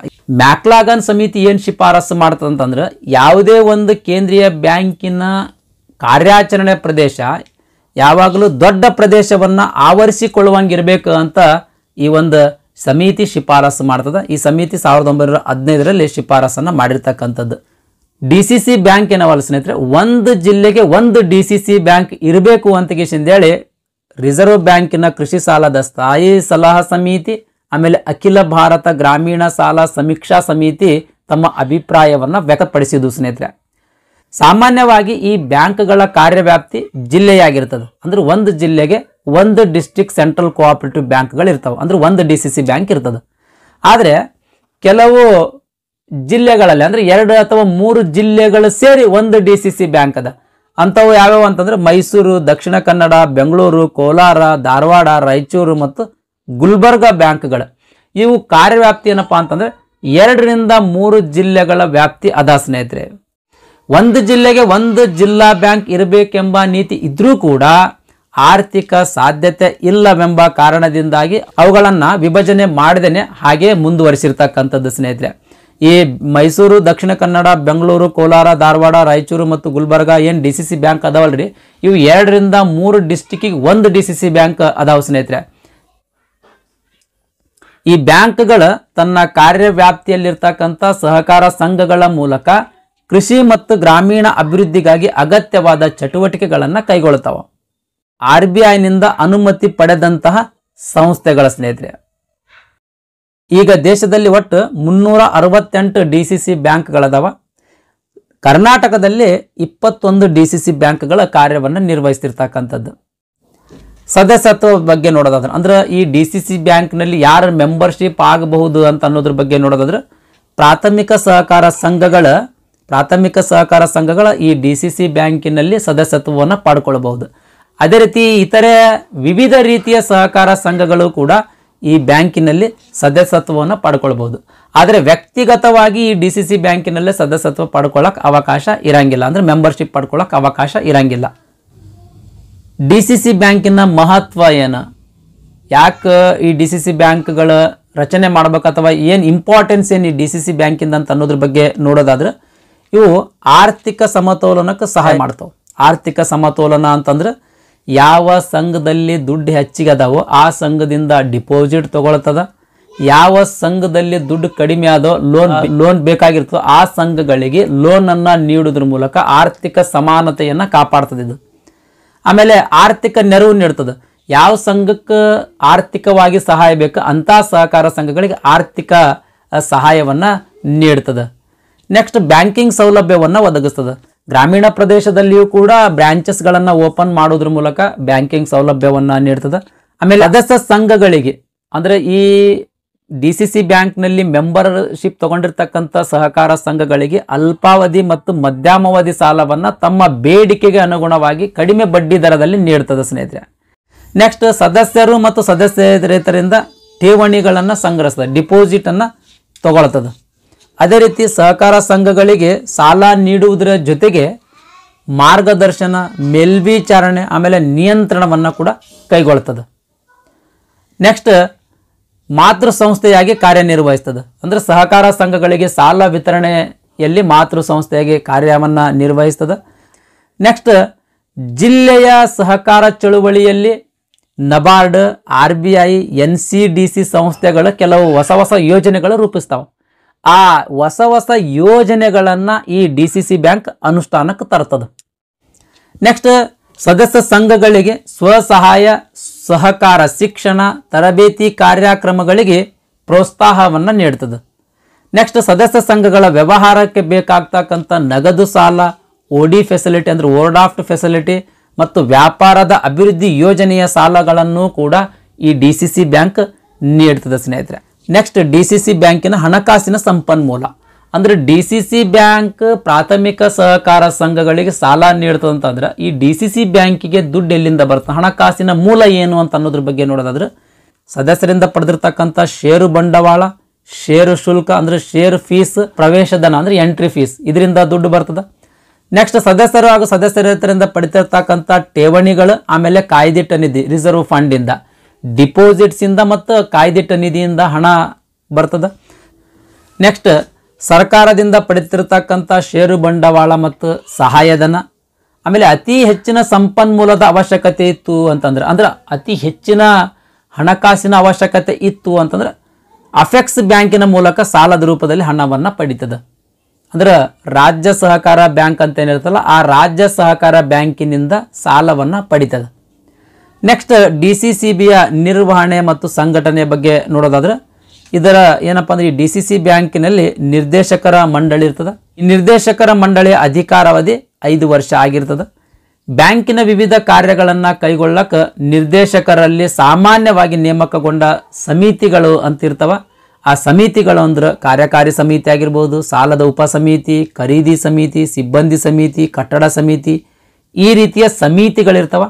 ಈ ಸಮಿತಿಗಳೇನು ಮಾಡ್ತಾವಪ್ಪ ಅಂದ್ರೆ ಬ್ಯಾಂಕಿನ ವಿವಿಧ ಕಾರ್ಯಗಳನ್ನು ಕೈಗೊಳ್ತಾವೆ. ಈ DCC ಬ್ಯಾಂಕಿನ ನಿರ್ದೇಶಕರ ಮಂಡಳಿಯಲ್ಲಿ ಸದಸ್ಯರನ್ನು ಯಾವ ರೀತಿ ನೇಮಕ ಮಾಡಿಕೊಳ್ಳಲಾಗ್ತದೆ ಅಂತ ಅನ್ನೋದ್ರ ಬಗ್ಗೆ ನೋಡೋದಾದ್ರೆ ಪ್ರತಿ ತಾಲೂಕಿನಿಂದ ಪ್ರಾಥಮಿಕ ಕೃಷಿ ಪತ್ತಿನ ಸಹಕಾರ ಸಂಘಗಳಿಂದ ಒಬ್ಬೊಬ್ಬ ಪ್ರತಿನಿಧಿ ಚುನಾಯಿತರಾಗ್ತಾರೆ. ಆಮೇಲೆ ಈ ಬ್ಯಾಂಕಿಗೆ ಸದಸ್ಯತ್ವ ಪಡೆದಿರ್ತಕ್ಕಂಥ ಇತರ ಸಹಕಾರ ಸಂಘಗಳಾಗಿರ್ತಕ್ಕಂಥ ಮಾರಾಟ ಸಹಕಾರ ಸಂಘ ಆಗಿರ್ಬೋದು, ಹಾಲು ಉತ್ಪಾದಕರ ಸಹಕಾರ ಸಂಘ ಆಗಿರ್ಬೋದು, ಪಟ್ಟಣ ಸಹಕಾರ ಪತ್ತಿನ ಸಂಘ ಆಗಿರ್ಬೋದು, ಹೀಗೆ ವಿವಿಧ ರೀತಿಯ ಸಹಕಾರ ಸಂಘಗಳ ವತಿಯಿಂದ ಜಿಲ್ಲೆಗೆ ಒಬ್ಬರಂತೆ ಆಯ್ಕೆಯಾಗಿ ಬರ್ತಾರೆ. ಒಂದು ಜಿಲ್ಲೆಗೆ ಒಬ್ಬರಂತೆ ಆಯ್ಕೆಯಾಗಿ ಬರ್ತಾರೆ. ಆಮೇಲೆ ಈ ಜಿಲ್ಲೆಯ ಸಹಕಾರ ಸಂಘಗಳ ಉಪನಿಬಂಧಕರು ಅಂದರೆ ಡೆಪ್ಯೂಟಿ ರಿಜಿಸ್ಟ್ರಾರ್ನವರು, ಆಮೇಲೆ ರಾಜ್ಯ ಸರ್ಕಾರ ನಾಮಕರಣ ಮಾಡಿರ್ತಕ್ಕಂಥ ಸದಸ್ಯರು, ಆಮೇಲೆ ರಾಜ್ಯ ಸಹಕಾರ ಅಫೆಕ್ಸ್ ಬ್ಯಾಂಕಿನ ಒಬ್ಬ ವ್ಯವಸ್ಥಾಪಕ ನಿರ್ದೇಶಕ ಅಂದರೆ ಸ್ಟೇಟ್ ಬ್ಯಾಂಕ್ ಏನು ಸ್ಟೇಟ್ ಕೋಆಪರೇಟಿವ್ ಬ್ಯಾಂಕ್ ಏನಿರ್ತದಲ್ಲ ಆ ಸ್ಟೇಟ್ ಕೋಆಪರೇಟಿವ್ ಬ್ಯಾಂಕಿನ ವ್ಯವಸ್ಥಾಪಕ ನಿರ್ದೇಶಕ ಅಂದರೆ ಮ್ಯಾನೇಜಿಂಗ್ ಡೈರೆಕ್ಟರ್ ಏನಿರ್ತಾನ ಆ ಮ್ಯಾನೇಜಿಂಗ್ ಡೈರೆಕ್ಟರ್ ಈ ಬ್ಯಾಂಕಿನ ಆಡಳಿತ ಮಂಡಳಿಯಲ್ಲಿ ನಿರ್ದೇಶಕ ಆಗಿರ್ತಾನೆ, ಡೈರೆಕ್ಟರ್ ಆಗಿರ್ತಾನೆ. ಈ ರೀತಿ ಏನಪ್ಪ ಅಂದ್ರೆ ಆಡಳಿತ ಮಂಡಳಿಯ ಸದಸ್ಯರನ್ನ ನೇಮಕ ಮಾಡಿಕೊಳ್ಳಲಾಗ್ತದೆ. ಈ ಆಡಳಿತ ಮಂಡಳಿಯ ಅಧಿಕಾರಾವಧಿ 5 ವರ್ಷ ಆಗಿರ್ತದೆ. ಅಧ್ಯಕ್ಷ ಮತ್ತು ಉಪಾಧ್ಯಕ್ಷರ ಅವಧಿ 2.5 ವರ್ಷ ಆಗಿರ್ತದೆ. ಈ DCC ಬ್ಯಾಂಕ್ಗಳ ಆಡಳಿತ ಸ್ಥಾಪನೆ ಯಾವ ರೀತಿ ಇರ್ತದೆ ಅಂತ ಇಲ್ಲಿ ಕಂಪ್ಲೀಟ್ ಆಗಿ ಮೆನ್ಷನ್ ಮಾಡಿದ್ದೀನಿ ಸ್ನೇಹಿತರೆ. ಸ್ಕ್ರೀನ್ ಮೇಲೆ ನಿಮಗೆ ಕಾಣ್ತದ ಅಂದ್ಕೊಳ್ತೀನಿ. ದಯಮಾಡಿ ವಿಡಿಯೋ ಪಾಸ್ ಮಾಡಿ ನೋಡ್ಕೊಳ್ರಿ. ಇದಿಷ್ಟು DCC ಬ್ಯಾಂಕಿನ ಬಗ್ಗೆ ಸಂಪೂರ್ಣವಾದಂಥ ಮಾಹಿತಿ ಆಗಿತ್ತು. ನೆಕ್ಸ್ಟ್ 14ನೇ ಪ್ರಶ್ನೆ, ಈ ಕೆಳಗಿನವುಗಳಲ್ಲಿ ಯಾವುದು ಮೊದಲು 1948ರಲ್ಲಿ ಭಾರತದಲ್ಲಿ ಸ್ಥಾಪಿತವಾದ ಹಣಕಾಸು ಸಂಸ್ಥೆಯಾಗಿದೆ? ಇದಕ್ಕೆ ಸರಿಯಾದ ಉತ್ತರ ಬಿ ಸ್ನೇಹಿತರೆ. ಇಲ್ಲಿ ಎ ಅಂತಾದ, ಇದು ಎ ತಪ್ಪಿದು, ಎ ತಪ್ಪು, ಬಿ ಸರಿಯಾದ ಉತ್ತರ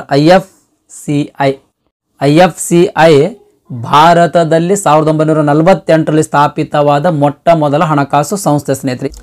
IFCI ಫುಲ್ ಫಾರ್ಮ್ ಏನ್ರಿ? Industrial finance corporation of India. Industrial finance corporation of India ಇದು IFCI ಫುಲ್ ಫಾರ್ಮ್. ಇದನ್ನು 1948ರಲ್ಲಿ ಸ್ಥಾಪನೆ ಮಾಡಲಾಯಿತು. ಇದು ಭಾರತದ ಮೊದಲ ಹಣಕಾಸು ಸಂಸ್ಥೆ ಮತ್ತು ಅಭಿವೃದ್ಧಿ ಬ್ಯಾಂಕ್ ಕೂಡ ಹೌದು. ಇದು ಭಾರತದ ಮೊದಲ ಹಣಕಾಸು ಸಂಸ್ಥೆ ಮತ್ತು ಅಭಿವೃದ್ಧಿ ಬ್ಯಾಂಕ್ ಆಗಿರ್ತಕ್ಕಂಥದ್ದು. ದೇಶದ ಕೈಗಾರಿಕಾ ವಲಯದ ದೀರ್ಘಾವಧಿ ಹಣಕಾಸು ಅಗತ್ಯಗಳನ್ನು ಪೂರೈಸಲಿಕ್ಕೆ IFCIಯನ್ನು ರಚನೆ ಮಾಡಲಾಗಿತ್ತು ಸ್ನೇಹಿತರೆ. ಇನ್ನು ಅಭಿವೃದ್ಧಿ ಹಣಕಾಸು ಸಂಸ್ಥೆಗಳು ಯಾವ್ಯಾವ ವರ್ಷದಲ್ಲಿ ಯಾವ್ಯಾವ ಬ್ಯಾಂಕ್ಗಳನ್ನು ಅಥವಾ ಹಣಕಾಸು ಸಂಸ್ಥೆಗಳನ್ನು ಸ್ಥಾಪನೆ ಮಾಡಲಾಯಿತು ಅಂತ ಅನ್ನೋದ್ರ ಬಗ್ಗೆ ನೋಡೋದಾದ್ರೆ IFCI 1948ರಲ್ಲಿ ಸ್ಥಾಪನೆ ಮಾಡಲಾಯಿತು. ICICI ಅಂತೇಳಿ 1955ರಲ್ಲಿ ಸ್ಥಾಪನೆ ಮಾಡಲಾಯಿತು. ICICI full form industrial credit and investment corporation of India ಇದ್ರದ್ದು ಫುಲ್ ಫಾರ್ಮ್ ಸ್ನೇಹಿತರೆ. ನೆಕ್ಸ್ಟ್ IDBI ಅಂತ ಕಿಸಿಂದೇಳಿ 1964ರಲ್ಲಿ ಸ್ಥಾಪನೆ ಮಾಡಲಾಯಿತು. IDBI full form industrial development bank of India. Next 1971ರಲ್ಲಿ IIBI ಅಂತ ಹಣಕಾಸು ಸಂಸ್ಥೆಯನ್ನು ಸ್ಥಾಪನೆ ಮಾಡಲಾಯಿತು. IIBI full form industrial investment bank of India. ಇದಿಷ್ಟೇನಂದ್ರೆ IFCI ಆಮೇಲೆ ಇತರ ಹಣಕಾಸು ಸಂಸ್ಥೆಗಳ ಬಗ್ಗೆ ಮಾಹಿತಿ. ನೆಕ್ಸ್ಟ್ 15ನೇ ಪ್ರಶ್ನೆ, ಈ ವಿಡಿಯೋದ ಕೊನೆಯ ಪ್ರಶ್ನೆ ಸ್ನೇಹಿತರೆ. ಒಬ್ಬ ವ್ಯಕ್ತಿಗೆ ATM ಕಾರ್ಡ್ ನೀಡಲಾಗುತ್ತದೆ, ಅವನು ಡ್ಯಾಶ್ ಖಾತೆಯನ್ನು ಹೊಂದಿದ್ದರೆ, ಅಂದರೆ ಯಾವ ಖಾತೆಯನ್ನು ಹೊಂದಿರತಕ್ಕಂಥ ವ್ಯಕ್ತಿಗೆ ಬ್ಯಾಂಕ್ ATM ಕಾರ್ಡ್ ಕೊಡ್ತದ ಅಂತ ಪ್ರಶ್ನೆ ಆದ ಸ್ನೇಹಿತರೆ. ಇದಕ್ಕೆ ಸರಿಯಾದ ಉತ್ತರ ಎ. ಸರಿಯಾದ ಉತ್ತರ ಎ, ಉಳಿತಾಯ ಖಾತೆ ಅಂದರೆ saving bank account SB account ಹೊಂದಿದ್ನು ಅಂತಂದ್ರೆ ಅವನಿಗೆ ATM ಕಾರ್ಡ್ ನೀಡಲಾಗ್ತದೆ. ಇದಿಷ್ಟು ಈ ಬ್ಯಾಂಕಿಂಗ್ ಪ್ರಶ್ನೋತ್ತರಗಳ ಸರಣಿಯ ಮೊದಲನೇ ವಿಡಿಯೋದ ಪ್ರಶ್ನೋತ್ತರಗಳಾಗಿದ್ದು ಸ್ನೇಹಿತರೆ. ಈ ವಿಡಿಯೋ ನಿಮ್ಗೆ ಇಷ್ಟ ಆಗಿತ್ತು ಅಂದರೆ ದಯಮಾಡಿ ಲೈಕ್ ಬಟನ್ ಮೇಲೆ ಪ್ರೆಸ್ ಮಾಡಿರಿ. ಅದೇ ರೀತಿ ನಿಮ್ಮ ಫ್ರೆಂಡ್ಸರಿಗೆ ಈ ವಿಡಿಯೋವನ್ನು ಶೇರ್ ಮಾಡಿ. ನೆಕ್ಸ್ಟ್ ನಾವು 2ನೇ ವಿಡಿಯೋದೊಳಗೆ ಭೇಟಿ ಆಗೋಣ ಸ್ನೇಹಿತರೆ.